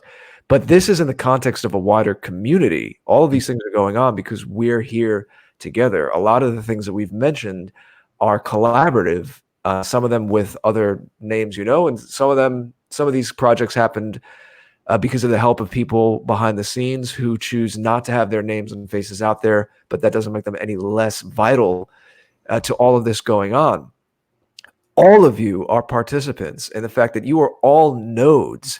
Each and every one of you listening live now and in replay, you are all nodes, and you have a circle of influence. You know people that we don't. You can share, whether it's in real life, just mentioning something, or showing, hey, pulling up your tablet or your phone and saying, look at this, or of course, sharing things on social media. You all know how to do that. That's not nothing. All of us need to share. And so as you share content creators, as you share things, even these modest beginning projects, well, then there will be a bigger base. There will be more people ready. There will be more people who are conversant in this kind of language, in this kind of perspective, so that when the bigger productions come out and someone's put some money into some feature film or something like that, it'll have a place to go. So please think of yourselves as setting that soil now. Very well said. That's one thing I would add to that at the moment. So yeah, we can move on. We do have Hans that was talking about the old timers are very impressed, he writes, with the powerful effectiveness of the system here. Thank you so much for adding that to the testimony, to the conversation. Over on Ko-fi, we have Pepper67 gifting $3. Thank you so much. What are your thoughts on the TRS radio network? Specifically, Mike Enoch, Eric Stryker. I feel you have a very different approach to white positivity. Well, there are different approaches. Yeah, there's quite a bit of difference there, and a different crowd of people, and they're doing good things in their way. And we're working on our angle. It was kind of like I was saying the other day when it came to Tim and the good work that they're doing over there, White Rabbit. We all are trying to pull in a direction that will be beneficial for White Wellbeing, and I support everyone who serves White Wellbeing and does so in keeping with my morality. When they go afoul of my morality, I don't support them. If they supported White Wellbeing for 100 years and then decided on the 100 years and day one they would do something anti-white, then I would immediately revoke my support and I would oppose them, because I don't serve them and their reputation is meaningless. And it should be the same way with me, with you all. We serve the one master principle, and that's the spirit of the West. What's good for our people is good, and what is bad is bad. It's not a personality, not a political party, not a country. It's what's good for Western kind is good. What's bad for Western kind is bad. And when it comes to these people, I mean, if they say something that I feel I find out about, whether it's Mike or Eric Stryker or any of these other folks, if I hear them say something that is really deleterious, so they're pushing an idea that's really deleterious, I've spoken with Mike. I think I was only on the show one time with Stryker, but if I saw something really deleterious that was brought to my attention that I felt was really deleterious being pushed by Mike, just as an example, I'd reach out to him first and I would ask if he was aware of the angle that I was seeing it being harmful, And then if either I couldn't get through to him, he's very busy, or if he said, well, he thinks he finds it works differently than I think, then I would be in a scenario where I would criticize, and I would be happy to do that. And we can have, it's like I said with Tim and I could have an actual debate, and a real debate, which most of these are not real debates, about whether or not it is advantageous to talk about white genocide with someone you're having a conversation with, because of being drawn into the conversation about what it really is genocide when you could use white erasure. And my feeling is that white genocide is something that people should have impressed upon them without them having someone there to challenge about what genocide actually is. And we just saw with my challenge of the from Camus, this saying that I think is totally dreadful outside of academic circles, the Great Replacement. I'll challenge that because I think I feel that I made a very powerful case about how deleterious it is. So that's essentially my thought. Otherwise, I mean, when Mike has appeared with us on PWR, we've had a good time. Seems like a good guy, and that's about all I know. I don't know, Jared, if you had any thoughts on Mike or Eric. Yeah, I haven't listened, especially recently. I do know they've been at it for a long time, and they've crystallized what they do. You know, they do it well. They have their niche, they have their lane. I went and checked out their site, among others, when I was preparing the afterparty.tv to see how other people present their media package, their website. They have their show, a couple of flagship shows, but then they have a lot of other people. I do like the idea that they have a lot of other shows that give various perspectives. Sometimes even within their TRS site, there's shows that might, if you listen to one podcast then another, say different things and be at odds a little bit. But that is how we work it out, as Jason was saying, the spirit of debate. As long as everyone's doing it, looking at that spirit of the West, of that biospirit of what's in us, is we're trying to sculpt down the essence of that and express that in the purest way. There will be debates along the way of how to do that, and that's all well and good. But as long as that is where the focus is and not on people's egos, I'm not saying those guys, I'm not implying they do. I'm saying this applies to anybody, anywhere, anytime. All I can specifically say about those guys, I'm not in a position to really comment. As I said, I haven't listened to their stuff too much. I haven't listened to them recently in the last several months at all. But when I did check them out in the summer, I knew they've been doing what they've been doing for years at that point, and they have a pretty professional operation. They have a lot of energy. They do it consistently. They have good presentation, and they, as I said, they promote other people, smaller podcasts on their own site, so you could get varying perspectives. So in those general senses, all looks good. I can't comment on, as Jason said, if one of them said something last week that we wouldn't think is the best way to approach or not. I don't know. I can't say for sure. But you need different voices hitting different personality types out there, different subcultures, different mindsets. And so that's what this is all about. It's bloomed into these different little pockets within the broader white positive sphere. Very well said, and we are grateful for the good that they do. Very grateful for the good that they do in service to white well-being. Both Mike and Eric, and everybody else out there. Now we have, is it Bear? We're going to win. We're going to be winning so much. We may even get tired of winning. This is in the live chat. And we'll say, please, please, Jason, it's too much winning. We can't take any more. Thanks. And then we have Dissident Agnostic in the live chat. We can bring an end to anti-whiteism if we deal with the Amish problem. The Amish, well, the actual Amish are in, no, actually not in Virginia. They're in Pennsylvania. I don't think are there any Amish in Virginia? Literal Amish? I don't know. You would be the one to know that. We have Mennonites, but not near me, obviously, not up here near the. Yeah, they're mainly in Pennsylvania, but I do think they're in other states as well. they're only confined to Pennsylvania. Yeah. Oh, that's true. Yeah. Yeah. Yes.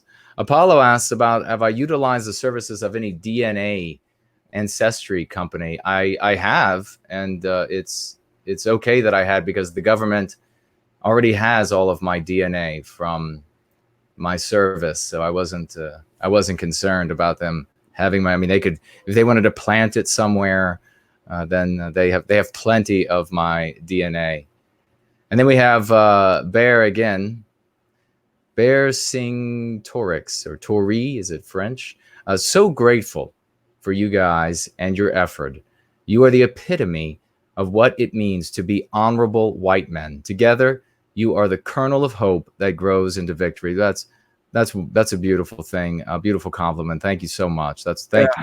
Indeed, very moving words, and hope to live up to that. But thank you. All right, so let's. And I don't know if there was a question about outside of the did I have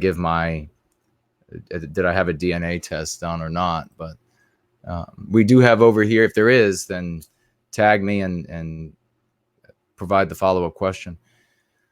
Over here on Entropy, we're just getting ready to check out, ladies and gentlemen. So make sure that if you have a comment or question, to make it now. Tag us, make it now. And then if not, then I will be on PWR tomorrow with Mark Collett.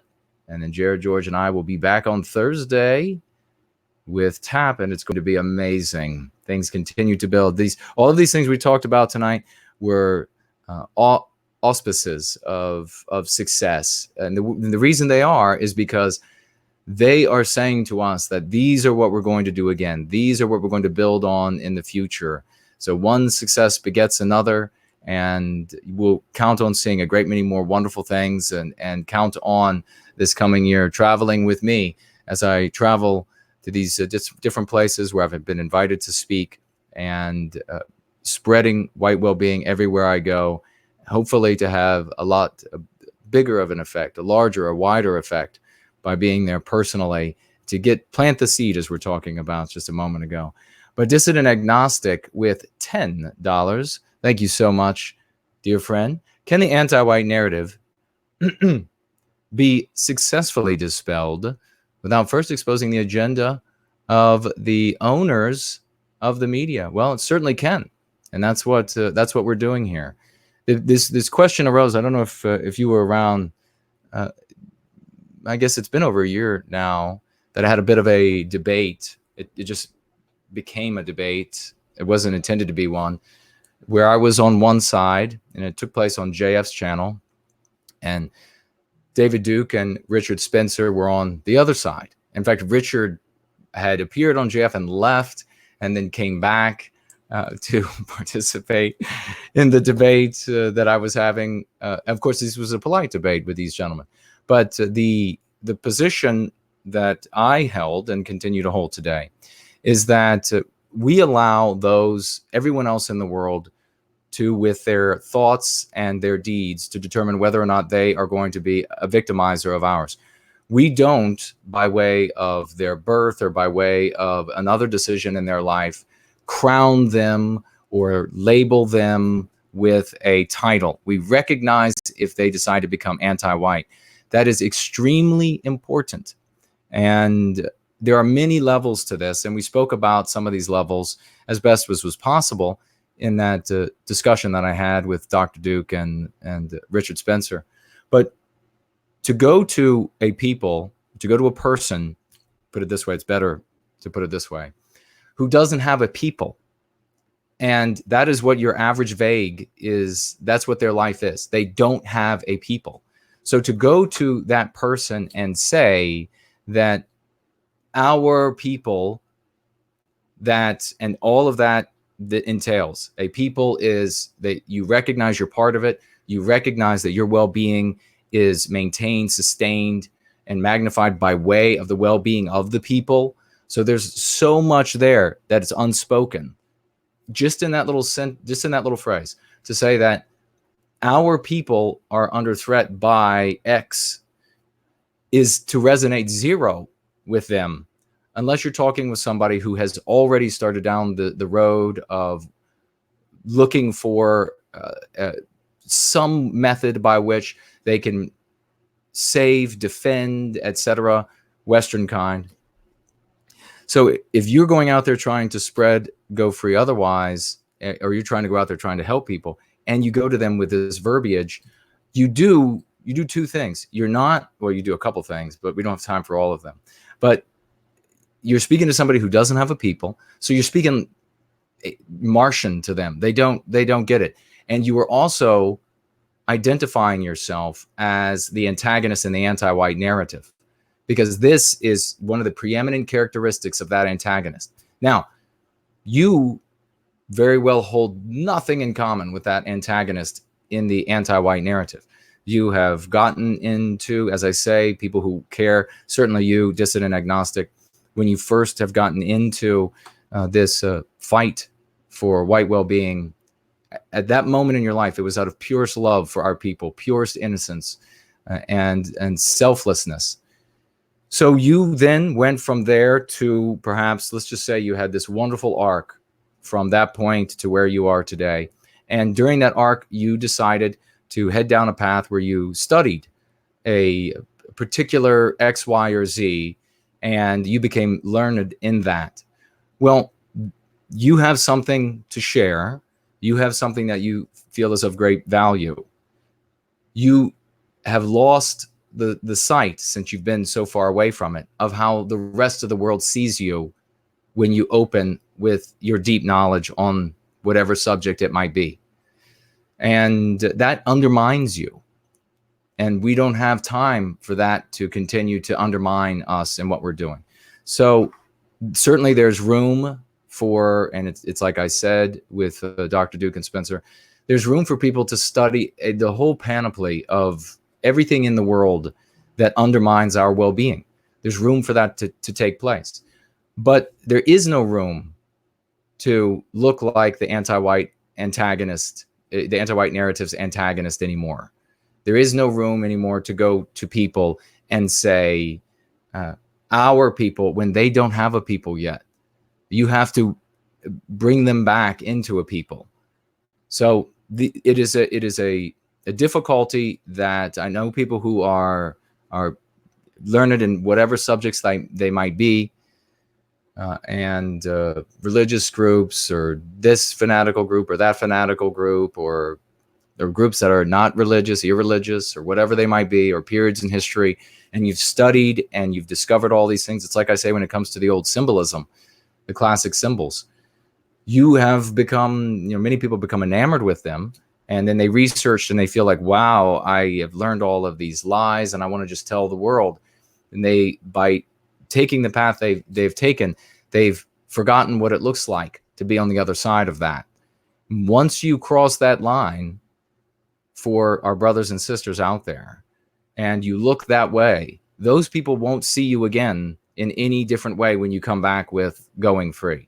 When you come back and say, well, this is really about reigniting who we are as a people, loving ourselves, defending our children, defending our biosphere. That's really what this is about. They're not going to believe that you're coming from a place of love, because in the anti-white narrative, the people talking, dressing, looking, using the symbols of the antagonists in the anti-white narrative, they're coming from a place of demonic, bloodthirsty hatred, which is actually a projection of the anti-whites for us.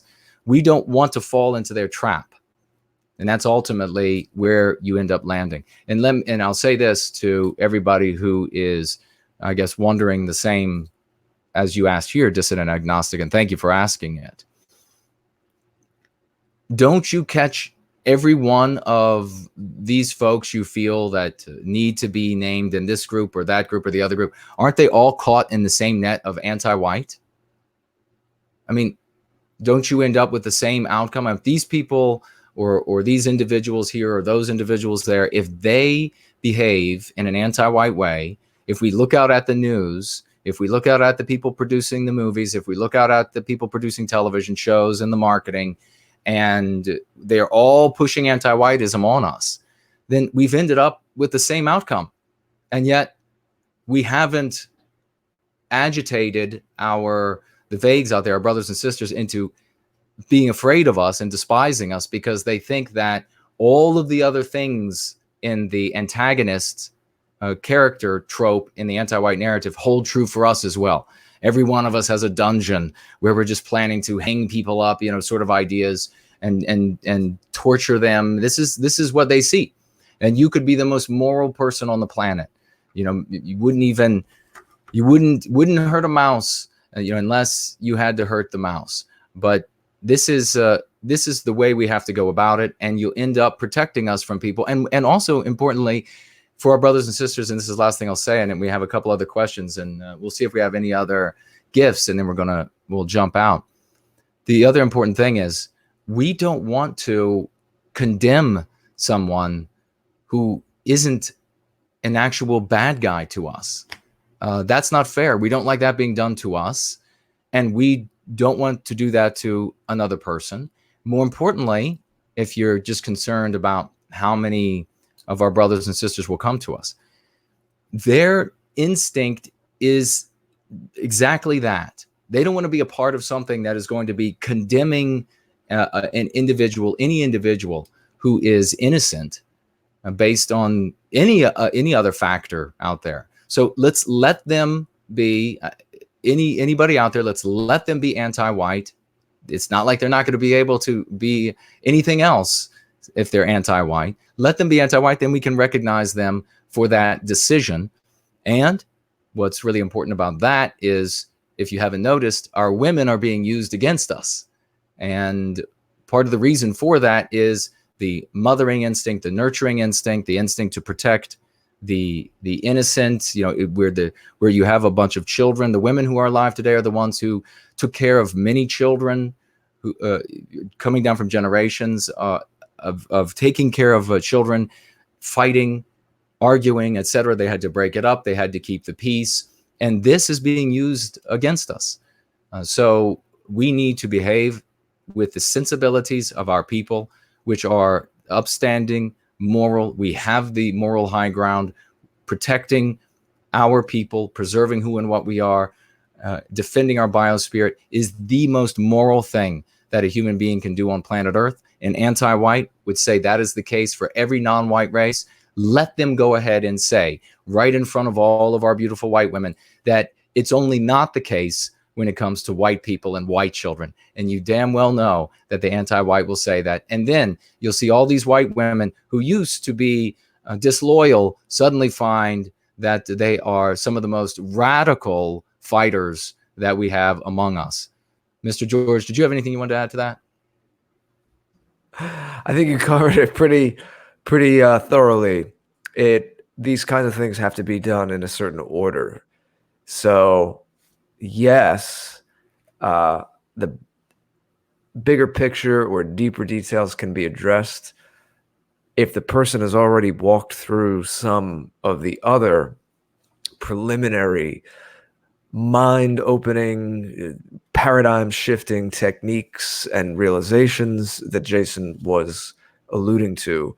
If you start in the middle, then you're going to always have this mark over you to this person in your life, and they're not going to hear what you have to say. It's true. There's that thing, it was being circulated a lot last year. I don't know when it started, maybe a while ago, how red pilling someone is like cutting the wires on a bomb, right? When you're defusing a bomb, it's like you have to cut the wires in the proper order or it's going to blow up in your face.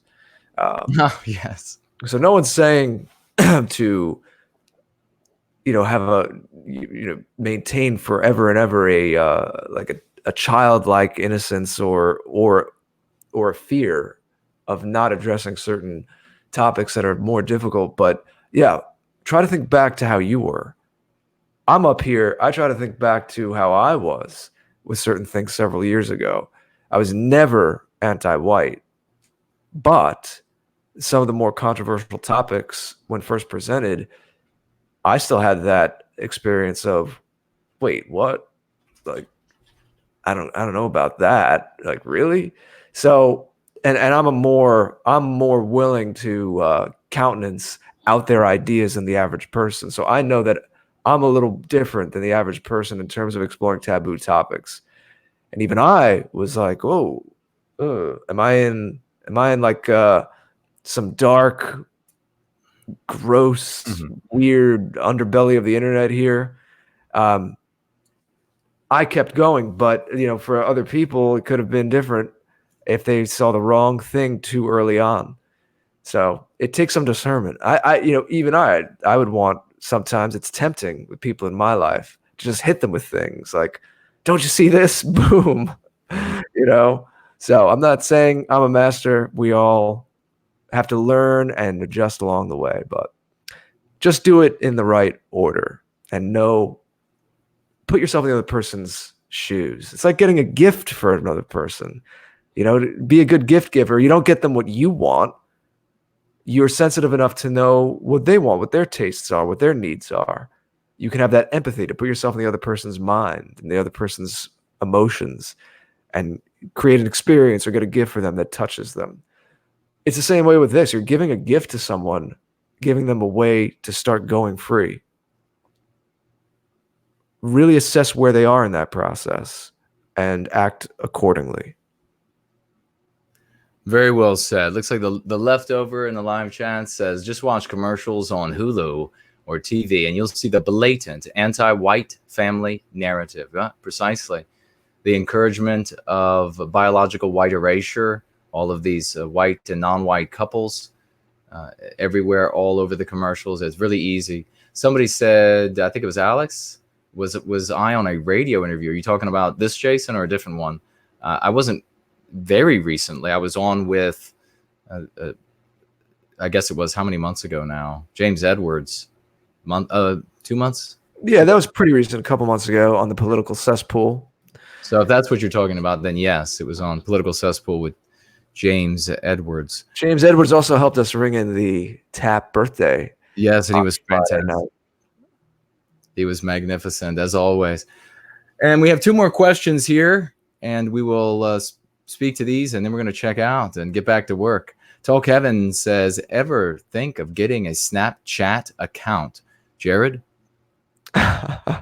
Snapchat I associate with teenage girls sending each other photos and inane things. Is there an angle for our sphere to be using Snapchat? Is it a good social media tool? Educate me, because I've never associated Snapchat with something that could be useful for what we're doing, but maybe I'm wrong, or maybe it's changed. I think I probably have one, but haven't used it because I've been keeping my promise about two new platforms every time I get censored from one. So as you can imagine, yeah, they popped up everywhere. But I need to do a Telegram. I know Jason has a Telegram, and make sure you're on that. He announces all of these shows there too. Yes.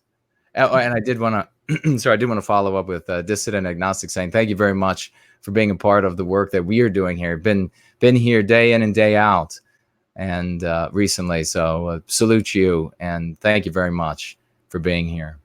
And then we have Reason versus Myth with a question on the question widget over on Entropy. Is there a state whites could move to in a concerted effort to create a white advocating state government, or is here no point because the federal government fill it with non-white people anyway? Well, you're right there with the second part. This is my position. There's nowhere, we cannot be, we have to be nowhere and everywhere. That's how this has to work. We have to have homestead of 2 families here, a small community in the the exurbs of 10 families there, a couple blocks in this suburban neighborhood, a couple blocks in that city over there, slowly spreading, and be a little bit of us all over the place. And the reason for that is that the anti-white elites have all the power and all the money in the world. And you move anywhere. If we were to throw up some sort of flag somewhere, raise a flag somewhere, and announce to the world, this is our white land that we are. And first of all, why put yourself on a reservation when these are countries created by us and can only be maintained by us? And if you were to do that, what would immediately happen is the federal government, it wouldn't even have to be the federal government, NGOs which suddenly you would find that all of these doctors, neurosurgeons from Nigeria, would be settled in your city, and then a plant would go up under construction for chicken or something like this, and they would import other types of doctors from south of the border, and they would suddenly fill your town, and then they would build. Let's say you announced your 20 family homestead area. This is where we're going to homestead.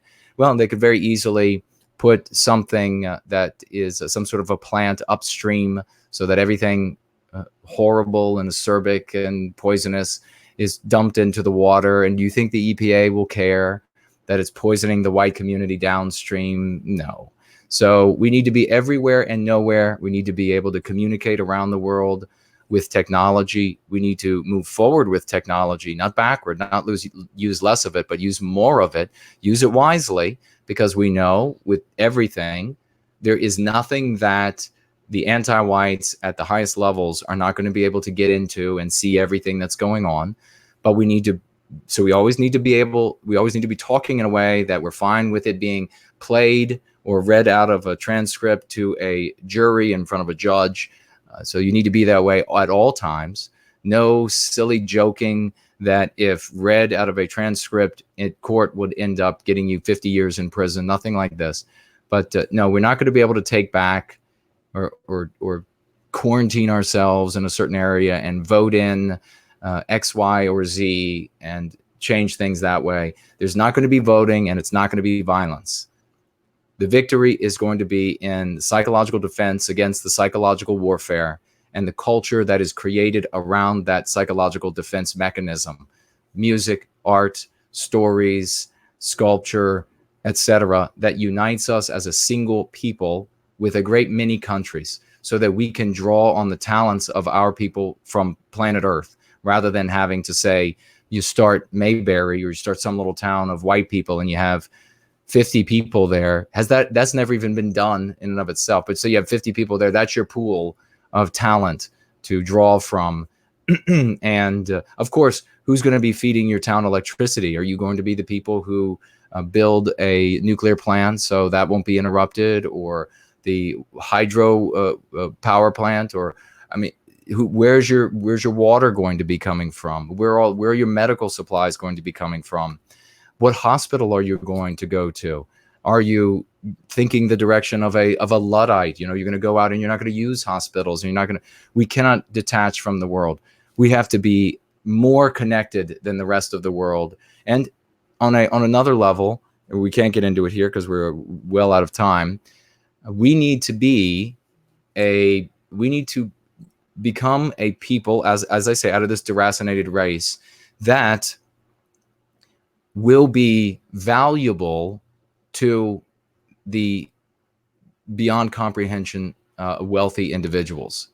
If we become a people that are valuable to people with godlike, mortal godlike power, then they will come and we can benefit each other. If we are folks who are trying to say, well, let's just quarantine ourselves somewhere, then we are never going to be appealing. The people with the white community out there that have big dollars are never going to show up. And that does not mean for 1 minute that any of our core principles or values about white well-being and serving white well-being and going free, that would ever be compromised. In fact, the exact opposite. There's another little group out there that uses their wealthy this way. So their ends are achieved because of the intense loyalty and intense service to their group's well-being. Their wealthy then come in because their wealthy can get wealthier, and that group can get more powerful in that context by doing so. We can do, and there's no reason why the exact same thing should not hold true for us. If we continue to hold these ideas that are robustly objectionable to people with power and money, they'll never show up. So we have to be thinking on another level. And following up, Reason and Myth just says, aren't the Amish a majority in their area? The Amish. Aren't they a majority in their area? I think you're talking about a specific country, and are they the majority? Of course, they are the majority there, but they didn't get a country of their own. If you know anything about their history, by fighting the way and creating the way that we created and built countries. So there've been two different approaches, and as you can see, there is an approach here to living in a world of mingled peoples where there aren't hard and fast borders, that is successful, and there is a way that is less successful. And so we need to be pursuing what reason, logic, and evidence dictates is success, and the evidence, not just contemporary, but also historical evidence dictates. Thank you very much for the questions. Mr. George, do you have any answers for those? The person asked about taking over an area, a county, or state and getting into government. So you spoke to that kind of thing, but just to make sure we're clear and nothing's misunderstood, we have spoken to the fact, and maybe that you could pick this up from what Jason said already, but just to make sure we're underscoring it, that's not to say that moving closer to people that you know are simpatico and you can work together and you can trade with, and you be near these people and they serve as allies and friends and family and that kind of thing. Nothing wrong necessarily with strategically moving to areas so that you're in proximity of other people that you know and trust and can work with and have symbiotic relationships with. I think what Jason was speaking to was more about the essence of the question, with making yourself more overt and trying to take over local governments and things like that. Precisely. So nothing against community. We need to have all kinds of networks, IRL and virtual, as we were saying. Reason versus myth followed up also, and then we'll answer this as we sign off, ladies and gentlemen, at least for now, but we'll be back, rest assured. Adding here an example is that libertarians had a plan to take over New Hampshire, demonstrating how dumb libertarians are, and that's why they end up coming to White Wellbeing. The bright people from that movement end up coming to White Wellbeing because they see that truly, if businesses were allowed, the individual by way of the business were allowed to do whatever they want, then we would see a censorship, the likes of which is only barely achievable by government in its current state. And it could, the governments could be worse, but for God's sakes, could you imagine what Google would do to us if it could do anything it wanted? Could you imagine what Yahoo and all of these others, what they would do to us if they could do anything they wanted? The libertarians would be undermined rapidly, especially a group like the libertarians, because how easy would it be to go into a group of people who don't see themselves, again, as a people? In a world of collectives, in a universe of collectives, ladies and gentlemen, the individual is prey. And it doesn't matter if you get together with a bunch of people. If you get together with a bunch of people as individuals, you're prey. You're a prey item, and they will take you. And that is how you have seen our communities defeated, haven't you? You've seen these whole communities pristine as a community can be, created by Western kind, and newcomers come in. Of course, they're all better than us. They come in, they work collectively, and before you know it, our world has been transformed to something very dangerous and uncomfortable to us, and something productive and fertile for them. And regrettably, many of our young children become the prey of these people, and certainly our women, as we have seen with these military-style rape gangs across Europe. They have become literal prey. And so, because of that, we have to move forward with going free, and we have to move forward with all of these spectacular successes that we've been talking about tonight. Mr. George's idea that we reflect upon some of these things, and I think it's brilliant. We turn the spotlight around and look at the things that all of us have achieved in the white positive sphere, and it gives a great buoy to the heart and spirit that we know that we can do these things. We've accomplished these great things that other groups haven't done it. We haven't seen these things accomplished before. And so anyone besmirching or disparaging these things is outing themselves as an anti-white, is outing themselves as a child, is outing themselves as not deserving to be in the advanced placement class with the rest of us. Mr. George, your final thoughts, and we will wrap it up. Well, you mentioned the tap is Thursday. So we'll let you know if you haven't gone already to the afterparty.tv, because that first page on the menu on the left side of the screen will tell you upcoming streams. But if you haven't gone and looked, it's going to be Rachel Summers. She was actually on last year. She's returning. She was a PhD student. She went rogue, left academia, is a writer, is coming out with a new book. She's a brilliant woman. And we are going to be getting very deeply into the subject of language. If you've liked hearing Tim Murdoch on language and memetics back on the first show of this year, if you've liked some of Semiagog's work, whether hearing him with us or, of course, his own work about language and symbols, she's going to be speaking about the written word. Now, this is someone who is in academia, but still is going to be exploring that double-edged sword of the written word and relating it to modern consciousness. How, and I like to say this, a lot of the tragedy of modern life is that people are very fragmented. They don't have a holistic experience of life that our ancestors did, where your stories and your myths and your food and your customs and your symbols and your way of dress and your mannerisms and your manners and your ways of courtship between men and women and all of these things were congealed and experienced as a whole, and no one really thought of them as separate. You might be able to distinguish them, but they were all part of this swirl of this whole experience of being a people, and how there have been things that have chipped away at that, and perhaps everything in life is a balance. Too much of an emphasis on a very materialistic perspective, and as she's going to relate, how even the written word can tie into this and take us away from real experiences and memory and myth, and that holistic experience is going to be a pretty deep show on that kind of thing. So if that sounds intriguing to you, Rachel Summers is on at 4:00 Eastern time this Thursday. She's our guest this week on the After Party. As we've indicated all night, this has been a year where we've gone from strength to strength to strength, all with you in this community together. And there's plenty more to look forward to. Please do your part by sharing this around, all the work that we're doing.